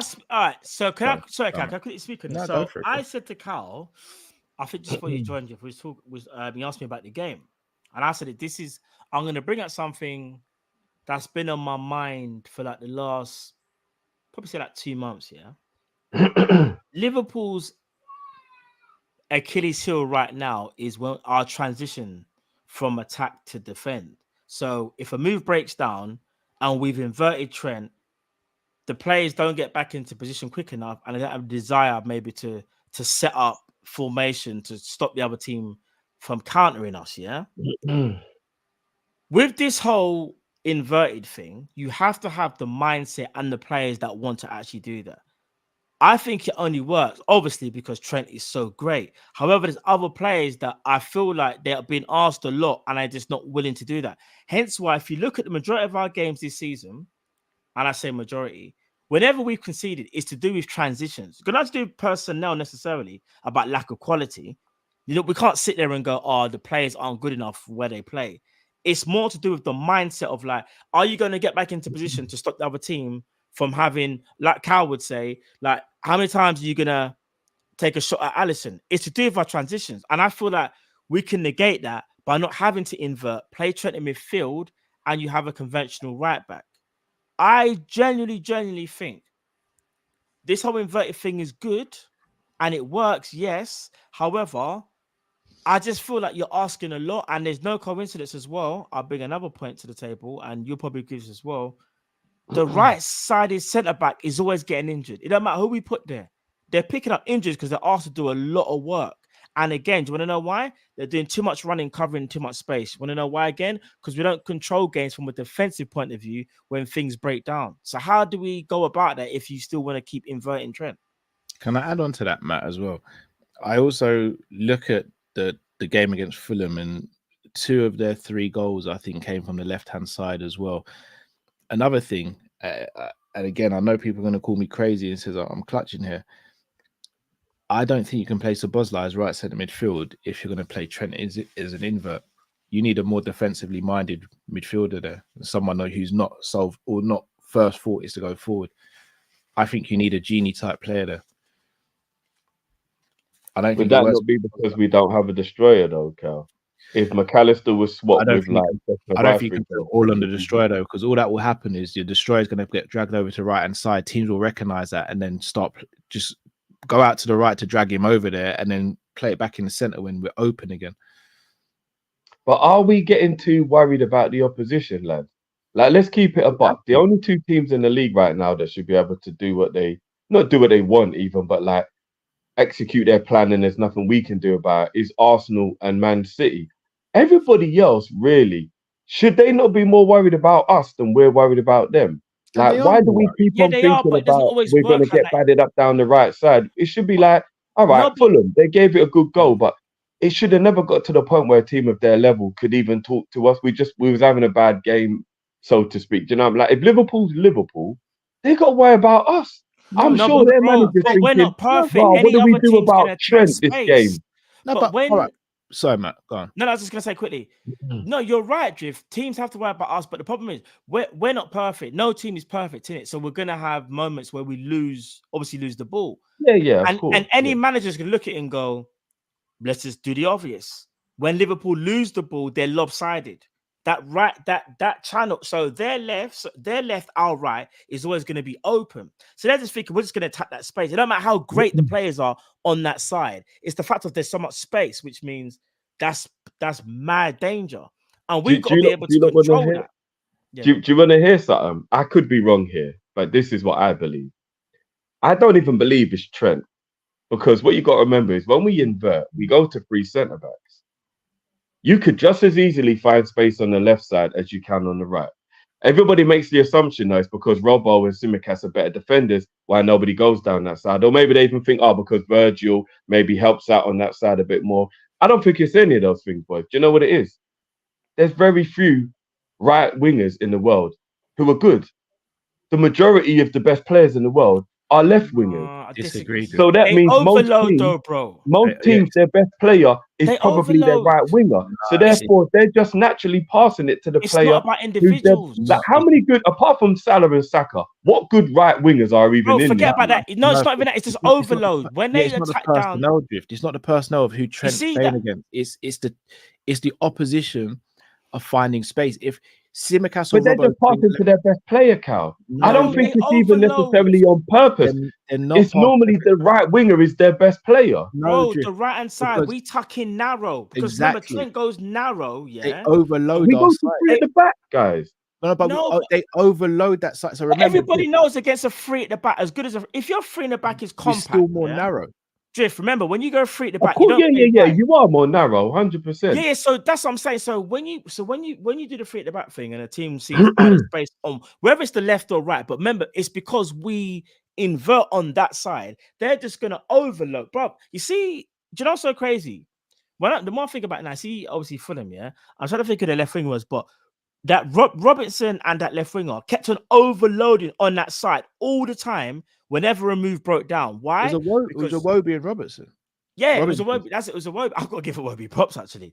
Wobie was actually being busy. He was very, very busy. And I'm not gonna lie, he done some mad skill as well. You've been cussing him for years, bro. Yeah. No, I haven't.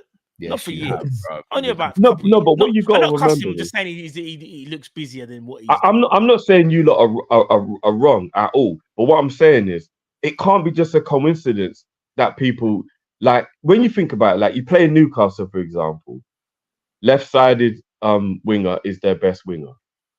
Like you said, Iwobi is still Fulham's best winger. Whether we rate him or not, he's still their best winger. Then you've got Man United, it would be Rashford. Arsenal's the only one because they've got Saka. Doku is Man City's best winger.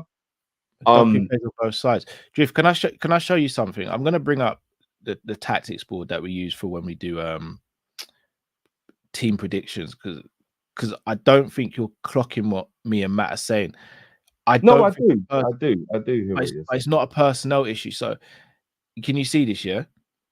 Yeah. So this is how we start games. When Trent does this, I've got to put him in a position. Trent. Pause. Oh, thank you. Yeah. Hey, Drift, what I played, fam. I can't even lie, I was slow for that. Pause. So when Trent goes in there, so let's say, for example, Trent's just received the ball or the ball has been played. Trent's here now, Drift.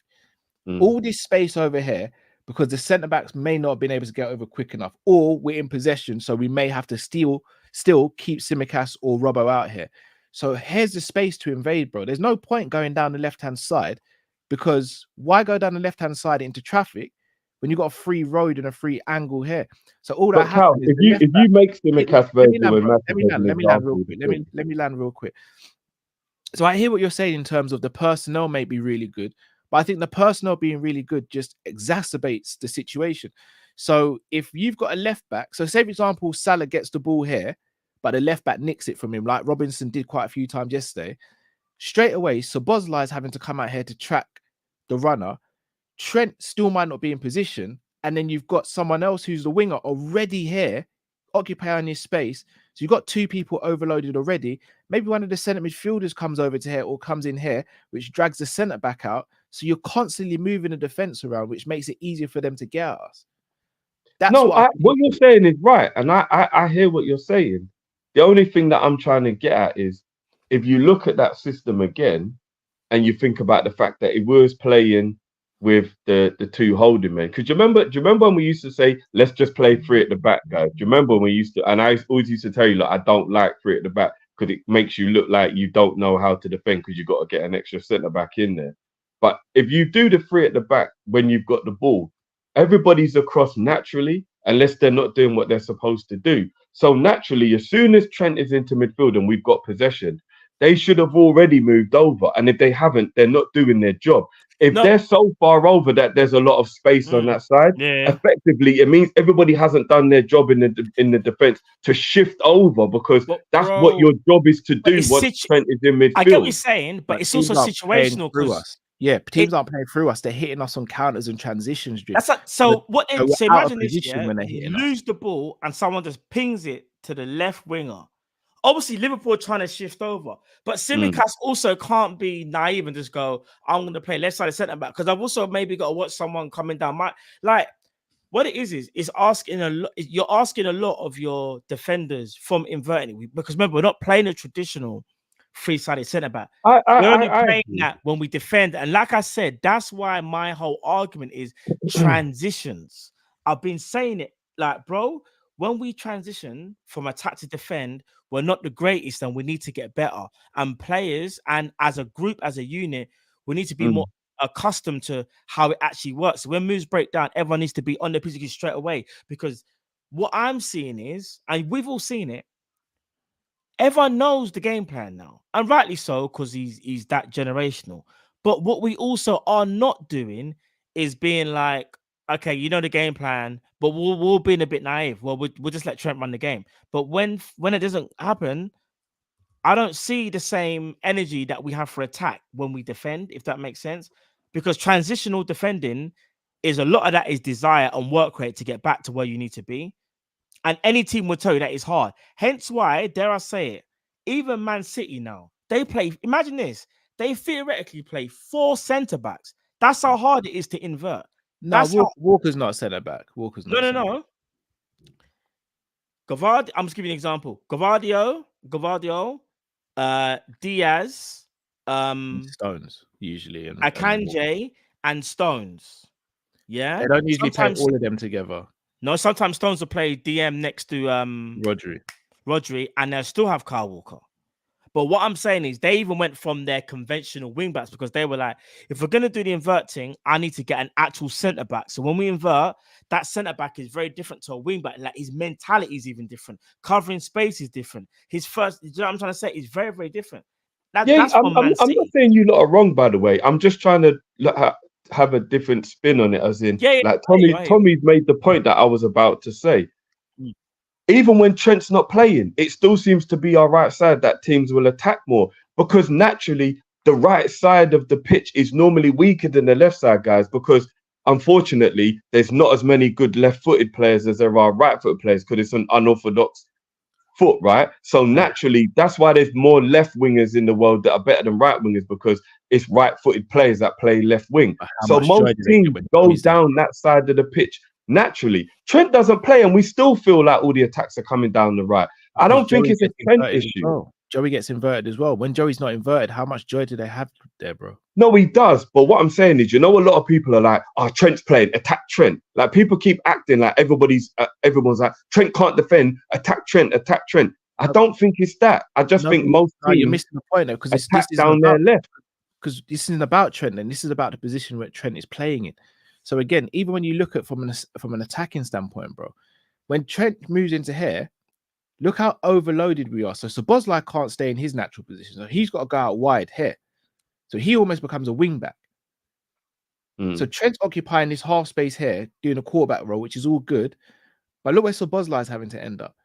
If Szoboszlai is right wing back, Salah's having to start here or drift out wide here, which is not where he's most effective. Now, granted, Salah's been in his playmaking bag, but Salah's always had that. He just hasn't needed to do that. The problem is now Salah has to be in his playmaking bag more so than his attacking goal scoring bag because of the shift of tactics, because it's throwing the whole team off. We're effectively putting Trent in a position where we're making him happy and unsettling the positions of others. So we're almost not getting the best out of 2-3 players on the team to get the best out of Trent. And granted, Trent is arguably top. Well, he's not arguably, in my opinion. Well, he's top 3 potentially best in our team. But why take away from a Salah and a Szoboszlai? So if you're going to do that, for me, you've got to play a defensive-minded right centre midfielder, or just not do the invert and play Trent in midfield from the beginning. And again, if we're so willing to go to Trent in midfield when we're chasing the game or anything, why not lock up the game early and then just close out the game and then protect the lead rather than having to chase the game? Again, I can hear what you lot are saying. I'm just trying to give that double side to the argument. Do you get what I mean? Because I do believe most teams' best player is their left winger. And therefore, I think there's also a coincidence that they're going down that side. And it's not they think Trent's crap. It's just that's their best player. So that's the reason why they attack down that side more. Do you get what I mean? Because naturally, you give it to your best player. It's why we attack probably more down our right, because Trent and Mo are our best players. Do you get what I mean? So it's kind of by design why we attack more down that side, because they're our better players. I think team just. I think it depends on the. I mean, Martinelli's not Arsenal's best player. Doku is as lively as he's not City's best player. Like, Nah, they've kind of started to heavily rely on him, If you look at the way City have been playing recently, they very heavily go down there. You could say recent, but then other years gone by, you wouldn't have said that, though. But that's because they had Mahrez, Matt. Again, so that's an anomaly. It's like the Arsenal one. Martinelli and Saka are 2 good players. So they're one of the anomaly teams. But a lot of teams, the best play, like Gordon, for example, for Newcastle, was clearly the best winger. He's the left side. So they're going to always go down their left side to use his pace and whatever. You get what I mean? Almiron gets a lot of the ball, and through the centre as well, they get a lot of the ball through Isak. Not as much as they do down their left with Gordon now, though. Out though, because obviously, like you're gonna look for a team's weakness, and you're gonna look at the side where you feel like you could get more joy out of.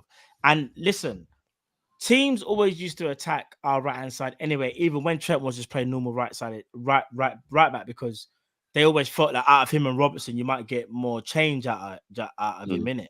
But they're doing it more so now. We're saying, hold on a minute. So you've got a defender who's not as good, maybe as the left back, and now you've got all this space like that we can attack with. We're almost asking. We're asking for problems. We are asking for problems. That's why I'm just like, why can't we just see if it works with Trent as a midfield from the beginning there, and see if we don't have to invert? Let's just see what happens. I don't think there's anything wrong with that. There isn't anything wrong with it, but I'm just saying I still don't think the inverted system is bad either. And I mean, Arsenal fans are playing a very similar way to us, and they don't seem to think that their midfielders are getting affected by Zinchenko. Can I be honest? Arsenal fans hate the inverted system. No, they just don't think Zinchenko's good enough.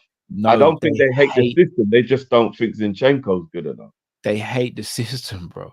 I've heard Arsenal fans saying that when they get Timber back, they think the system will work because Timber's better than Zinchenko. Yeah, it may work better, but they don't like the system. I've never heard them moan about the system. I just hear them moan about Zinchenko. I'm around a bag of Arsenal fans, but they don't like the system at all. I mean, they nearly won them the league. But it didn't, though. Ultimately, it's what ended up costing them as well, because teams started to exploit it. I know, but they would have never been in that position. We were the first ones to kind of show the blueprint, bro. I know, but they wouldn't have been in that position in the first place without playing that system. So they can't just be angry at the system that got them to the point where they could have won it. Plus, you'd argue they are better suited to play in the invert because they've got Gabriel, who's a left-footed left centre-back. They've got Saliba, who is their Virgil van Dijk almost. And they've got Ben White, who's a natural centre-back who can also play right-back as well. So Ibu's not a centre-back that can play right-back. He's just a centre-back. Ben White can do both. So they've actually got the players, even though on paper those players aren't better than ours, they suit the system better. They suit the system better. I mean, I'm not even saying you're wrong, Carl, but nobody would have thought that White could play right back until last season. Everybody thought it was crazy they were playing him at right back. Who's that? Sorry? Who? Everybody thought it was crazy they were playing White at right back until they realized it works when Zinchenko goes into midfield and then he becomes one of the three centre backs. So like, oh, I get it. It makes sense why they're doing it. Now, at first, everyone was like, why the hell is Arteta playing him at right back? But then you realized it worked once you saw how the system worked. You get what I'm saying? So I don't think it's the craziest thing in the world that we just play the other side. Our best player is the right, their best player is the left to do the inverted. You get what I mean? But we're playing players who aren't suited to the system because Tsimikas and Robbo aren't centre backs. They don't have that centre back gene in them. So hence why Robbo and Tsimikas will still go on a wander and try and do up left back. And Konate and Matip, they are not right backs or like they're just not. They so say we bought Guavadal, do you think this would work better if he was playing left back? I think so, yeah. But so even still, as well, I still wouldn't trust Konate and Matip over the course of a season because I don't think it's natural for them. Ben White and Gabriel being in those positions, I think comes naturally to them, whereas I think Konate and Matip, it doesn't. I think they can do it because they're both class, but I don't think it comes natural to them. And I think we always get found out in some way, shape or form, unfortunately. I'd also just like to say as well, I know it seems very much like it's the right side of centre back getting injured because of the system. But we got to remember these players were injury prone when we played a flat back four. So I don't think it's got anything to do with being. Konate weren't getting injured at this rate. I mean, remember we were worried about his injury record when we bought him. Remember, there was only that one injury. We kind of thwarted that because we actually went through his history and said it was just one bad injury. Like if we're being real, like someone told Hugo's in the wrong chat. Sorry, Hugo's Hugo, bro. You're in the wrong chat, brethren. Yeah, this isn't like you, Hugo, bro. No, I think he's just in the wrong place. Yeah, like Konate picks up a lot of injuries now. We've changed system. He's even spoken on it. And Matip, I mean, if you're already injury prone and you tell someone to run even more, I mean, that's kind of a disaster waiting to happen, if you ask me. Fair enough. But I mean, let's be honest though. I think Ibu was always still a bit of an injury. Like Matt, just quickly bring up Ibu's quad chaser season appearances just quickly for me, bro, because that was his first year. I just want to know because I'm sure he did miss quite a few games that season. I think it's more he wasn't picked. Yeah, I think he pretty much got himself into the team straight away. No, he wasn't picked. I remember. He wasn't picked. I don't know. I think it's a bit of everything, really, at the end of the day. I think it is a bit of everything. So speaking of the DM situation, while Matt just has a quick look, we've today again been linked with Kelleher and Thuram. Now, straight away, people will go, he's not a DM. Why are we looking at him? He's not a DM.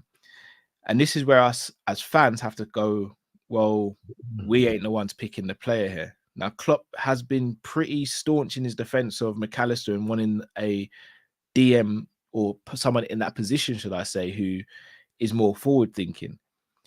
You'd argue McAllister is very forward thinking and does it brilliantly. However, from a defensive standpoint, he's pretty weak in the tackle and he's just not that athletic. However, if Thuram was to be there, you could argue from a combative standpoint, from a physicality standpoint, and an athletic standpoint, then we'd be good. So I ask you both, even though he wouldn't be our first choice to play DM, do you think Klopp is looking at someone like a Kefram Thuram, if not Thuram himself, to play that role, as it seems as though he's moving away from having a natural destroyer, more of a forward-thinking number 6? Drift, I'll throw that to you first. Yeah, I think from the press conferences that he's been doing, where people keep asking him about McAllister, he could be doing what I've seen him do a lot, where he protects his player and he'll say things that he doesn't even necessarily believe himself, but he wants to keep the spirits high and he doesn't want to be throwing his players under the bus in public. It could be that. It could be that. But I also agree with your sentiment that he might like the idea of having a ball playing 6 because it means that there's just more creativity and it means that we can be better in possession. And he might not necessarily think McAllister's the best at it, but if he can get someone like Kefram or Kone who can do the good passing and the good line splitting, but he's also able to. But he also is able to have that strength in the tackle, have that height to be able to be a help defensively from corners, etc., etc. Yeah, I actually think that there's a possibility that is, because you remember, Cal, we used to talk about this a lot when you said, why get Thuram and shoehorn him? And I always said, because he's got the attributes that I think Klopp likes for a DM. Big, tall, strong, powerful, pacey. Do you get what I mean? And Kone does fit the same description. And so it's like, just like that, you've outed yourself about being on the transfer committee, bro. So if you get someone talking long enough, bro, they'll throw themselves under the bus. And it kind of makes me surprised that, you know, one of Kone or Thuram wasn't actually who we went for during the summer. But I wouldn't be surprised. I wouldn't be surprised if we went for one of those players. I wouldn't be. All right, Matt, I'm going to throw this question to you. Do you think Klopp looks at the centre defensive midfield position, how he looks at right back, in sense of it's not defence first for me, it's attacking first, and I'll try and coach the defending side, or I'll make sure the rest of the team defends? Do you think he sees it like that? I think he might do, because the fact that he's playing McAllister there kind of speaks volumes, isn't it? Because McAllister is not an out-and-out DM. McAllister is a CM that has defensive attributes. There's a difference in it. Sorry to cut you down, Matt. I don't think we bought McAllister to play as a 6, though. I think this is a byproduct of not getting a Fabinho replacement that he fully trusts. Yeah, but what I was going to say is... but what I'm saying is that if he really wanted to, he could play Endo, because Endo is more suited to playing the 6 role. He doesn't trust him, though. He don't trust him.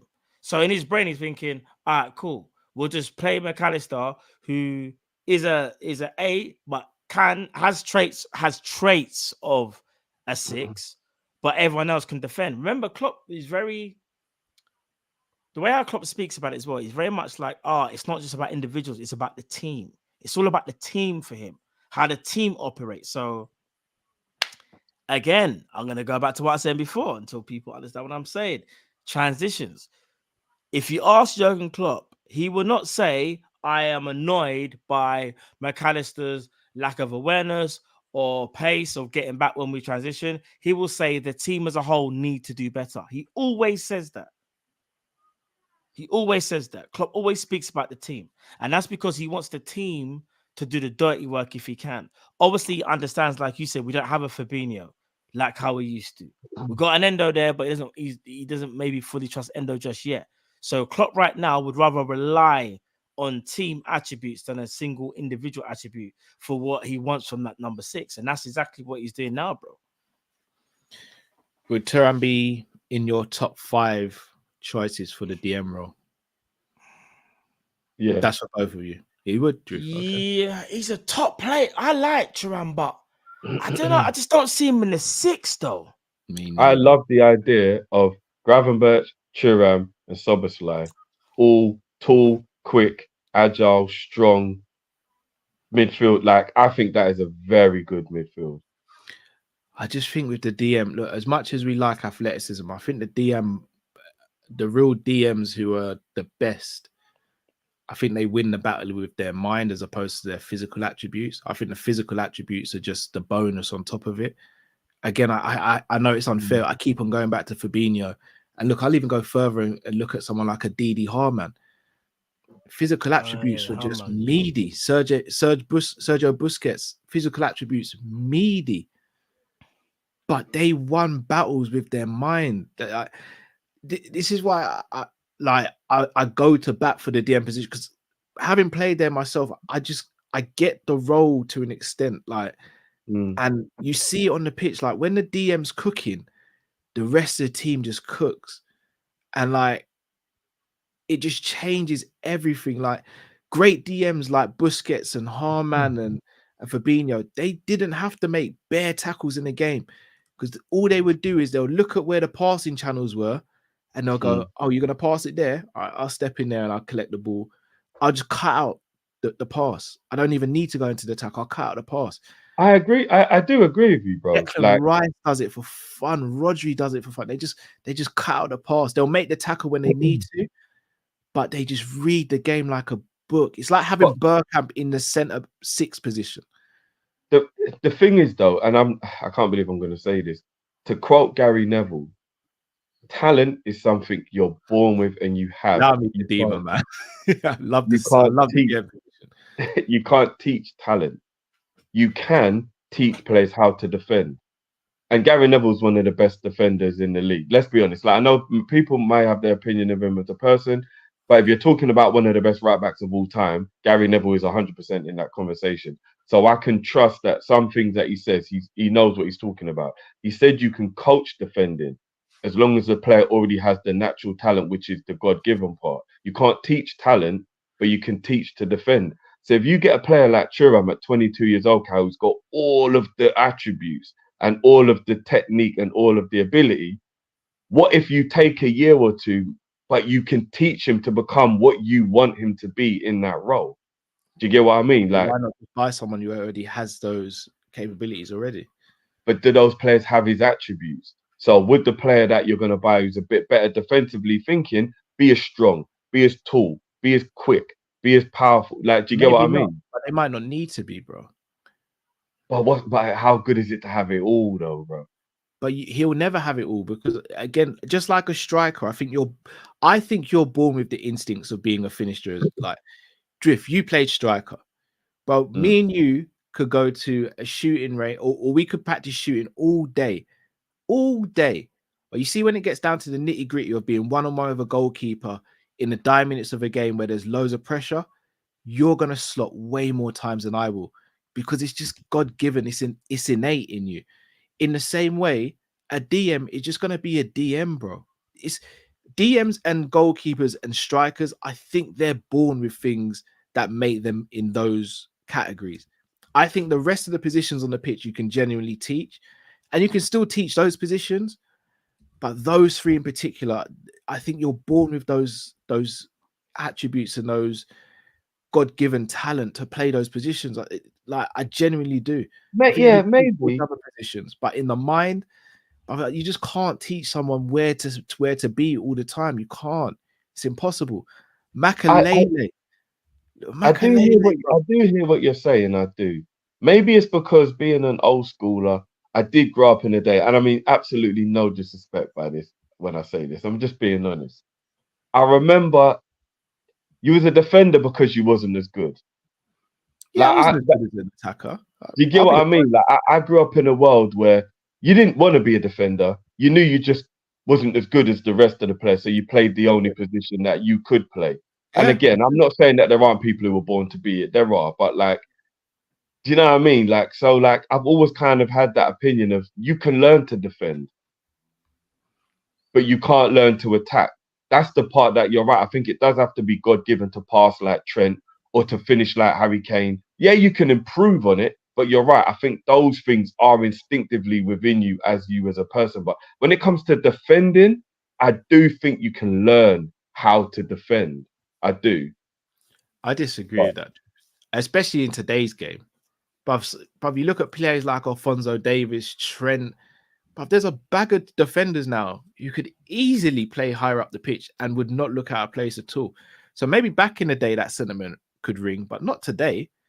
But that's because fullbacks have become one of the most important roles in the team, Cal. That's why. John Stones steps into midfield and says, "Wagwan, everybody." But everybody always knew he was brilliant on the ball, though. He was Not like always good on the this. ball. Not like this, though. But remember, everybody thought like, England, we've got a ball playing centre back finally, and then Virgil's playing diagonals for fun when he wants to, and no one can do no, it. I get it. Modern day football, people are expected to be a lot better. Even goalies are good with the ball now, so I get it. Bruv, Matip will pick up the ball on the edge of the box and then run to the other edge of the box, bro, and then lay it off to a man. Like, but we got to be honest. There's a reason why he's a defender, though. Matip can't play midfield. No, but he might not have wanted to play midfield. But there's a generation of man now. You think he was good enough? No, but I think you're thinking in your perspective that you never wanted to be a defender. But there's man them now growing up saying, I do want to be a defender. I'm never gonna lie. I'm gonna sound like Matt here with the big headedness, but I was too good to be a defender. No, you're too good at attacking. Yeah, that's what I mean. I was wasting my talent being a centre back. I'm a finisher. It would have been a waste of time me being a centre back. Oh, plus, right. I'm not a good header either. All right. So what you've just said there, wouldn't it be a waste of time for Thuram to play as a DM when he's got all those attributes going forward as well? Then. I mean, I guess you could say that. All right, but what I would say is, if the right manager had got hold of me, he could have maybe turned me into a winger, and I could have maybe become a Mo Salah, where I'm a winger that scores goals. You didn't want a wing; you wanted the glory, bro. But I grew up in a 4-4-2 world where if you played on the wing, your job was only to cross the ball. If it was this age where you was an invert and you went for goal still and you could be a goal scorer, maybe I would have enjoyed playing on the wing. I don't know. I might have enjoyed it. Do you know what I mean? So, yeah, I don't know. Well, the question boils down, do you think we'll sign Thuram in January? Apparently the price is between 30 and 35. Do you think we'll go and get him? Sorry to upset you boys and people in the comments. We're not making any signings in January. Damn. I don't think we're getting him in January. It's not a him issue. We're not buying anybody. I feel like we signed one player in January. I just don't know what position for. I do think we'll get one. We do like surprises, but I don't know, man. I don't know. We've done it. What was it? The Diaz. We've done Diaz, Gakpo, Ben Davies, Kabak. Guys, we only did those players because they're about to go to a team that we wanted. We still did it though, Drift. So who's to say we don't want Kefran in the summer, but someone might try and get him in January, and we go, well, now's the time to move, boys. I think that's the only way we sign a player, Cal. Literally, that scenario was the only way we sign a player. I feel like we get one. I don't know who and what position for, but I think we get one. I'm not sure, man. I'll be honest, I'm not too sure we're going to sign anybody in January, that is. I'm not sure. Yeah, help supers. AJ says, big up Kopish. I just want our team to be balanced. Hear you, bro. Big up Uncle Rods. Big up Uncle Rods. Guys, big up Uncle Rods, man. Channel. Also Bayesian Reds TV as well. Big up. Big up Kopish family straight. Big up Zabiri says Trent over Curtis. Yeah, I think we can all agree on that. Also, Gerard soon. Trust me. You might need to keep Gerard's name out of your mouths, respectfully. All you lot. I was gonna say that and leave that there. Zabiri, you know it's all love, but I'm seeing a couple people starting to throw Gerard's name into conversation and stuff like that guy weren't the GOAT. Like, pattern up you, man. Are we saying that Trent is the best player to come out of the academy since Gerard? Yeah, I don't think that's the yeah. Since Gerard, yeah. I would say so. Don't add to the sentence, Drift. Let's remain friends tonight. I wasn't gonna say. The only thing I was gonna say is that will make Cal happy. That was it. I wasn't gonna say anything. Yeah, no, I take that. Yeah, Trent is the best since Gerard. But let's not forget what man did. Pattern up, you lot, man. Can he become Stephen? But I will start doing members videos where I read Gerard books. You know, I'll do it. I swear to God. No, but Cal, here's the madness. He's got 9 more years to get to the same age that Gerard left Liverpool. In 9 years, he could surpass him. No, you're right. We ain't 9 years ahead of time yet, though, isn't it? Someone said it. Someone in the chat said he's more technical than Gerard. Still, is it? I'm just saying. Someone in the chat. Should we have that conversation? Do we really want to have that conversation? Yeah, we could do a members or something. So I'm down for it, innit? Yeah. It's technical is not just passing, but cool. We'll have that discussion. Man talks about tackling, headering, shooting, both feet. We'll do that. We'll do that easily. Of course.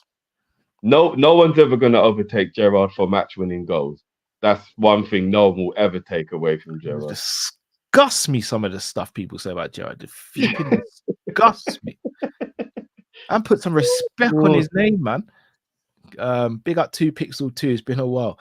Cal, guess what? Pixel, hey, it's been a minute. Cal, guess what? I end up agreeing with you so much over the years. I decided to get an afro too, even wearing the whole blue tie shirt, blue shirt thing, bro. H says more chance of getting a tan from a light bulb than Joey Warlock from Jordan fit and firing. Matip is Beyonce and Destiny's Child compared to the other two. Hey, listen. More chance of getting a tan from a light bulb, you know. Big up to Kilo, aka Chris Angel, says shout out and blessings to AJ's working on getting to medical school. Big up yourself, AJ. All the best with that. Keep slugging away, bro. It'll be worth it. Kai says, I'm sorry, Trent is a better attacker than Nunes. Raw. Kai woke up and chose violence. I'm not going to speak on Nunes because I'm never talking about Nunes again. You are lying. Oh, you will, teeth, bro. No, I'm not. You will, bro. How much you want to bet? I need to make some money. How much you want to bet? I'll take that bet as well. 500 pounds. You ain't going to speak about Nunes again. Okay, all right. Here's what I'll do. There we go. No. I'll pay for what I said. I'll pay for what I said to more fit what I meant. I'm not going to be bothering to defend Nunes anymore. So if he has a good game, then I'll give him his praise. Even comments but if people start going in on him, I'm not defending him anymore. I'm not going to do the whole arguing with people, doing the back and forth. I'm just going to leave it. You're not going to defend that. You're not going to defend this. Man is saying it creates so much chaos. He's better to win the ball back rather than score goals. £600 bet. No. I'm not going to take the bet, but I am going to see it through though. Drift, they're saying the chaos that it can destruction in midfield. You're not gonna speak on that. The only reason I'm not taking the bet, Cal, is because if you catch me on the wrong day, drawing me out might not be that difficult. But I'm gonna try my hardest when it comes to Nunes, bro. I'm gonna try my hardest to not get drawn in anymore. Okay, Drew. By the way, John, Joe Linton's a bad boy, so I think you chose the wrong player there. 2 Pixel 2 says Trent midfielding is so obvious. If you had a painting that cooked for you and made your toes curl every night, you would say you only want it once a month. That's a sick analogy. I'm not gonna lie. Serious, bro. But I'll be moving in ASAP, bro. You just find toothbrush and flannel in the house and not even know what's going on, bro. AJ said we signed 2 in Jan, like I said, at least 3 in the summer, hopefully. Boys, before we end the show, that wasn't me, by the way. Nah, that wasn't even me, bro. No, that was definitely Matt.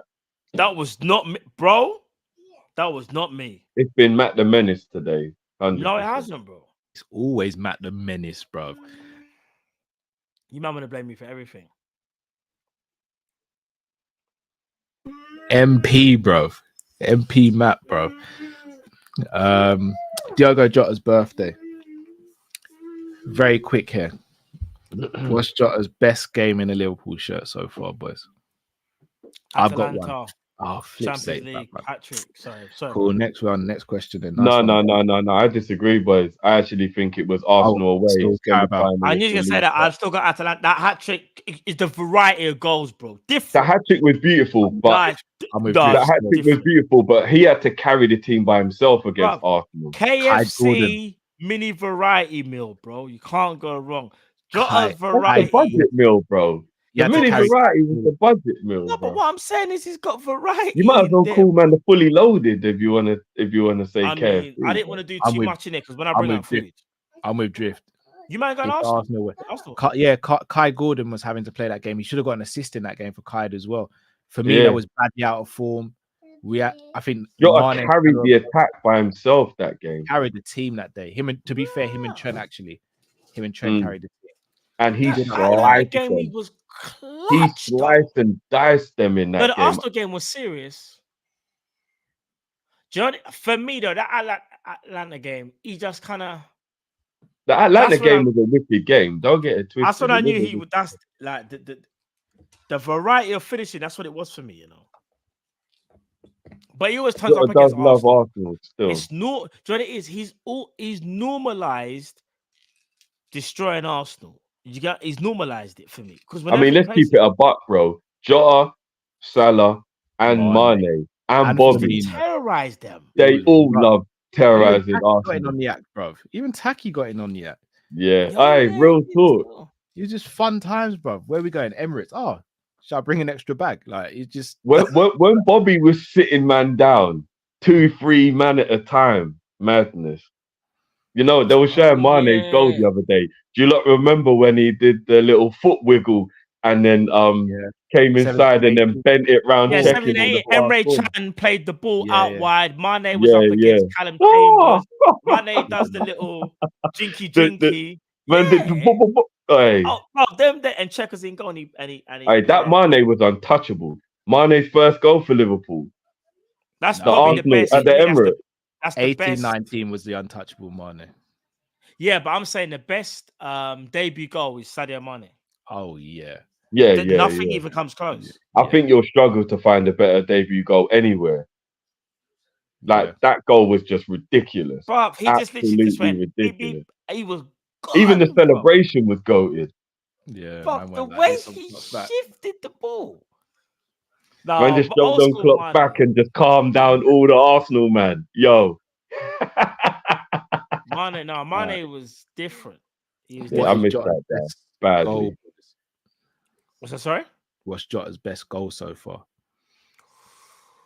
Ooh, Jota's got some sick goals, you know. Yeah, he's got a lot of good goals. Can I give you my one then? Maybe even the goal against Arsenal, Cal, in the League Cup game. When he cut in from the left. Everton away, where he turns Alan. Oh, he does the Cruyff turn on the left and he packs it. It was an off-balance Cruyff turn. And his celebration does this. Yeah. You see that goal there? That goal is cold, you know. That goal there. That goal is cold. That watch-along was one of my favorite watch-alongs. You know what? The Atalanta one, it's the one with it's the dink one. It was the classy dink for me that might have done it as well, though. Even that one was Arsenal goal he scored in the quad chasing season when Tavares gives the ball away by mistake and he sat down Ramsdale. That's another good one as well. Yeah, and they were bigging up Tavares saying he's got to lock up. Yeah, I think that was the end of Tavares' Arsenal career, isn't it? Yeah, we ain't seen him. Yeah, never saw man again, I don't think. When I'm alone in it, we ain't seen him since. Jota's goal he scored, was it against Brentford the other day? That was a sick goal. The one we took it past two players. And then slapped it. Yeah, but that's the thing. That was a sick goal. You see, and I swear that was he playing left wing as well? He was playing left wing in that game. That's the thing. I know he doesn't. We say left wing. That's his starting position because we know he drifts in it. He drifts in. Jota, do you know what? Happy birthday, Diogo Jota. I'm just annoyed for him that he's picked up yet another injury. Because you know what's so crazy? You know, this season he scored 8 goals. In my opinion, he was on course to have his best ever goal scoring record. Because I think the most he scored was in the quad season where he scored 21, I think, or 22 in all comps. Yeah. He was going to beat that this season. Ghost is right here, you know. Crystal Palace, Arsenal, Spurs. But when they saw Mane leave, a couple of those teams, bruv, Mane had South London in a chokehold. He had Croydon on his back. Every time he played against Palace, we just knew what it was. Didn't he break the record of most goals against one team in a row? Yeah, it's ridiculous. Bro. I think it was 8 or 9 games in a row he scored past Crystal Palace. Yeah, he was. Now Mane was Palace what Suarez was to Norwich. Yeah, now Mane was different. So we say the Everton game. Talking about Mane now, I've got footage of Drift where Mane scored his last goal.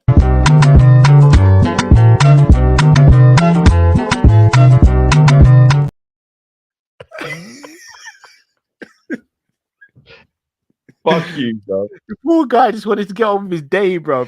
Yo, bro, someone tagged this earlier on. I said, yo, we have to use this. Fuck bro. you, bro. Look at Drift.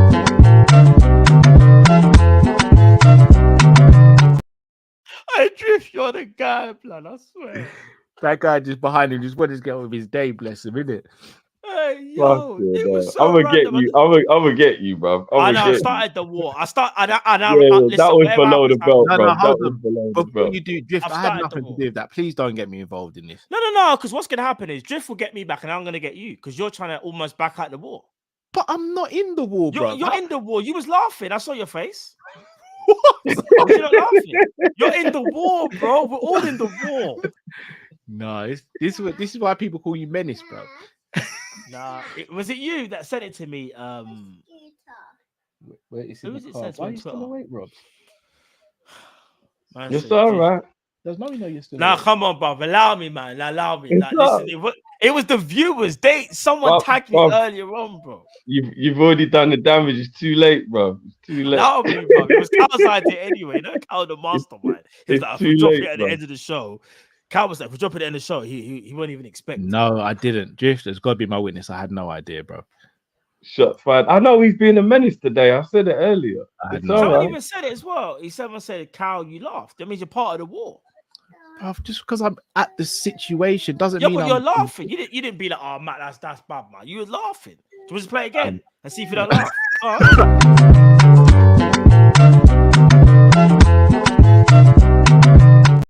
You see that? He's part of the war. Nah, you're just making it worse, big man. You're just Bro, making it it's worse. just friend wars, bro. I know you're gonna get me back, so I already know it's gonna be a mad thing. So that's cool. I'm not involved. But Cal's Question before we wrap involved. up, boys. AJ's asked, Europa and Carabao or FA Cup and Prem? Europa, Carabao. Ooh. Oh, come on, that's an easy one, boy. Hold on, Europa. No, Carabao. Cal. He's saying Europa, He's saying the He's cup saying- squad. I say the cup tri- treble. He Or said the Premier trouble League. or the I didn't Prem. realize it was and.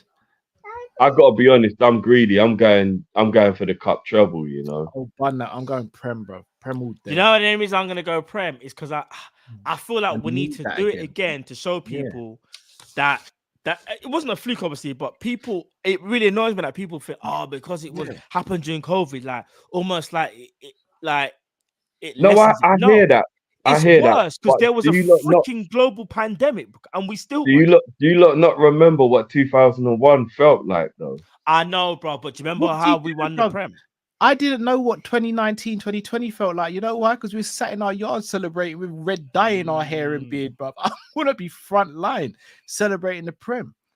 I hear that. I hear that. And then when Man City get relegated, I just want 3 trophies in one and then season. when Man City get relegated, we get the other Prem trophies and we can just celebrate. Gerard gets a We bus. didn't even get the proper Brendan, parade. get Brendan Rodgers a bus as well, bro. He earned it. Seb's got a good point. Yeah, actually, fuck it, Lee. Sorry, I forgot a little man was there.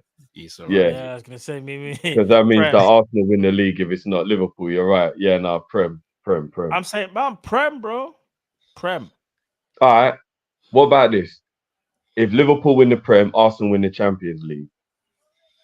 I don't care, bro. If No, we win, or if Liverpool win the cup, the cup treble, Arsenal don't win anything, or Liverpool win the Prem and Arsenal win the Champions League. They're gonna have the Champions League. Whoop-de-doo. They won their first one in 2023 years. Whoop-de-doo, bro. they should I have don't won it. care. They won it if too. I'm listen, this is me actually giving credit to Arsenal. Arsenal is so much of a big club that it still shocks me that they haven't won it. So them winning it, yes, I know we battered them, but it's like a team of that stature, that size that they keep talking about. They should have won one, bro. I'm sorry, guys. I'm taking the treble over watching Arsenal lift Are the you Champions. joking? Are you me? serious? Yeah. It puts us on 20 Premier League trophies. You think so I'm the bothered joint about them top- winning one Champions League? We've won more Champions Leagues. They than will everyone crash else the in England. internet. Drift. What? We'll be joint top of Premier League trophies one. We'll be top of Carabao Cups one. Drift, let me play that Top video of again. Champions League trophies one from an English team. But I don't care what they win. And we'll be the top in terms of most trophies from an English team. Bro, I don't care if Arsenal win the Champions League, but I don't care if flipping Doneo, Robbie, and all them lot make another song about it, bro. As long as Liverpool win the Prem, I don't care. Fair enough. But we got but honestly, like I'm not bothered about Arsenal winning their Champions League. You know, if it means we win a Prem, bro. What is that? What does it do? No, bro. All jokes aside, yeah, we've seen Chelsea win it twice. Bro, I got too many of them man around me, bro. I can't handle that. Bro, I hear that, but it ain't gonna change that for me. Have they won more Prems than us? Have they won more trophies than us? No. What? Because they win. I know, but they live in delusion. They won't care. Who you talking about? No. Arsenal fans. Oh yeah, they can't keep the delusion. AJ says Cal and Matt swap Champions League for Europa. What? Huh? Cal and Matt swap. Are you saying? Oh, he's basically saying so. If it was Champions League, FA Cup, and Carabao Cup, or the Prem, which one would you do? I need the Prem again, man. I need the Prem. I want to see the Prem again. I'm not gonna lie, boys. I'm definitely picking. Bro, the Prem is like it's the holy grail, though. Bro. No, it is. But I want 3 trophies in one season. Don't you want to be able to sit there and go, "We won the Prem like twice in the last like"? I want to be able to say we did the cup treble, man. Champions League, FA Cup, and Carabao Cup would be levels, bro. I hear that. We done a double 2 years ago. Yeah, but the Champions League weren't with that, bro. I understand that, bro. But I feel it sounds crazy. In a weirder way, it's easier to do that than win a Prem. Don't get me wrong. I think as an individual trophy, the Premier League is the best trophy to win. But when you've got all of those trophies together, it changes it. Bro, but you know how... Imagine winning the Prem again, yeah? And imagine we last won it, what was it, 1920 season, yeah? And then say we win it this season. Let's say we win it this season, yeah? So 1920 to this season, like 3 to 4 years, yeah? Imagine we could sit there and go, we won the Prem in the last twice in the last 3 to 4 years, bro. Do you know? And they can't even do the We could also say we won the Champions League twice in the last 3 to 4 years, bro. But the Prem is the holy grail. No one can say, no one in England can talk to us about Champions League. Bro, no one in England is going to support us. Yeah, but we're making it even more 30, Cal. We're going on 7. With AC Milan is the second best team ever in Champions League. I need a Prem again. I just need a Prem again, Drip. Same, man. Fair enough. I want those 3 trophies. I thought you was greedy, Cal. I thought you liked more trophies, bro. No, I want the quad, but sometimes quality over quantity, man. Fair dues. I need that. Joseph says Mane, Firmino, or Genie. Bring one back. Oh, we took almost in their prime, yeah.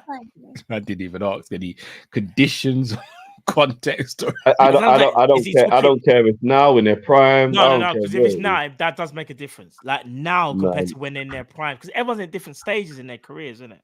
I'm gonna be real. I'm taking Mane as well. I mean, I was just trying to stir the pot a little bit. I'm taking Mane, but I wanted to see if I could, if they're in their prime. Yeah. Even if they're in their prime, or even if it's now, it's still Mane. All right, let me ask you a quick question. If we're to bring back Mane, that means you'd have to take out Diaz then. No, Diaz is a squad player. If Mane comes back, you got to take out Nunes. Kyle, would you bring back Firmino for Nunes? Prime Firmino. Yeah. You know my answer. I just wanted to see you say it while just still sitting there. I'm pretty sure Drifty would do this. You're not drawing me out, Matt. You're not drawing me out. Brother, are you sure? Hold on, wait. Yeah. Are you sure? No, Drifty would do the same thing.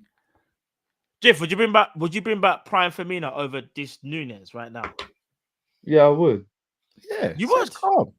Oh, so you also it's calm then. But I told you I'm not having these conversations anymore. I'm removing myself from these discussions. No. No. All right, Kai says Drift rank. You're a menace, Matt. I see you, bro. Yeah, I see you. I'm sorry.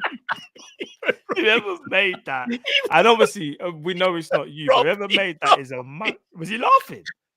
Robbie was laughing. Hey, Matt, if you play that one more time, I'm getting this video tagged for racism, bro.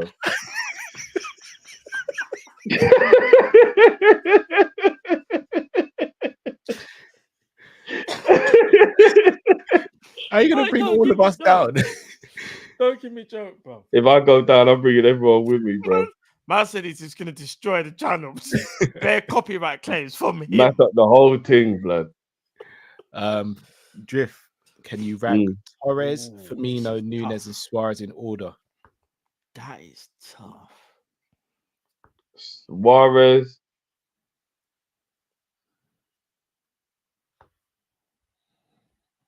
Bobby, Torres, Nunes.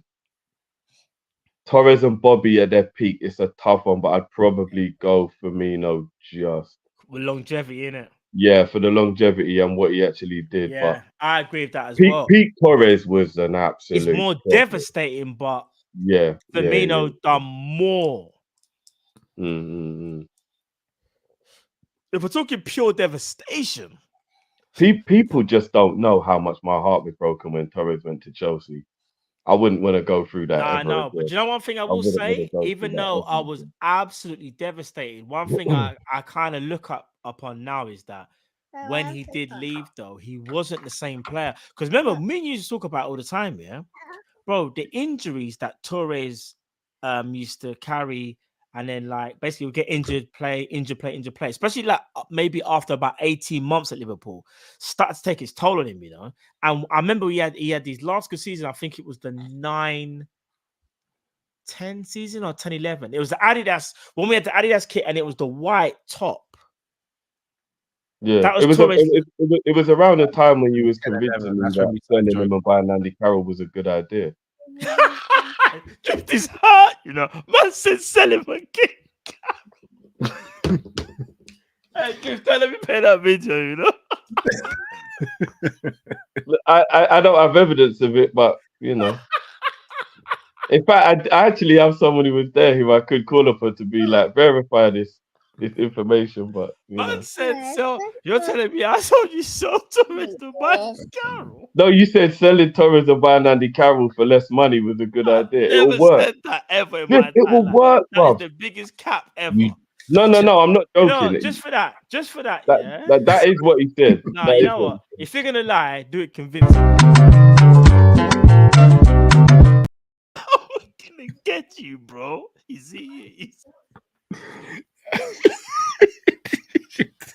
That's it. I'm getting this channel shut down. Why am I collateral damage all the time, bro? Because Carl's laughing. That means he's involved. This is what happens if you ride with Matt in the car when he's got a gun. You're gonna get arrested, bro.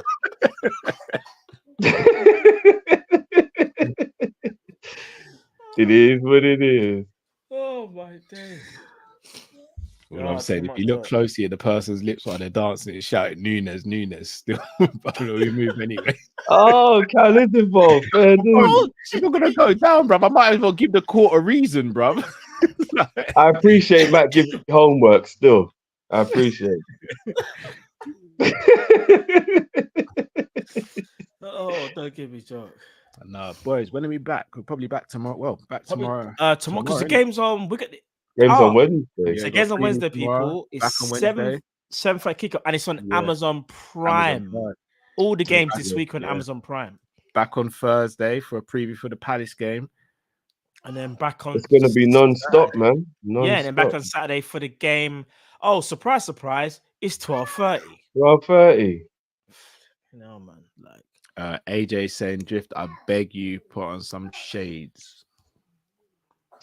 I've got to stop this. You know? I've got to stop this. I've got to stop. It's all right, bro. Now, because Carl made it worse with the whole Nunes thing. You can win the battle. It's about the war, though. What you think? I got more in the chamber. I'm sure you do, bro. Know me. I'm a madman. I'll find something. I mean, we all know when it comes to the clips, who's the G. So you sure this is a battle you want? Listen, I'll challenge you, bro.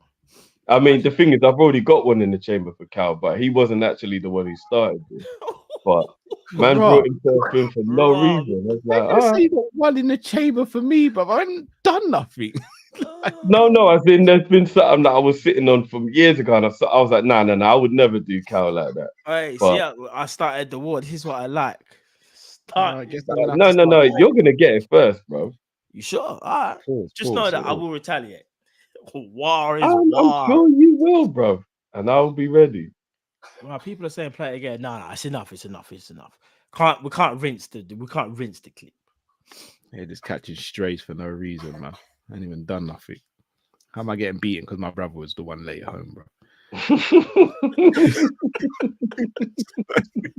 Wait, whoever sent me that clip, you're out of order as well. Because randomly, I'm going on Twitter and someone was like, Man, don't try and involve no. other people, No, bro. This I'm is not going on to snitch on the you, person. bro. I'm not going to say his name. This But is on I was you, Bridget. It's got it's a nothing to do with war. anyone else, bro. This is on It's a you. friendly war, man. Someone left the gun in your house. It's you who decided to pick It's it a up little and bit lay it of off, war, bro. you know?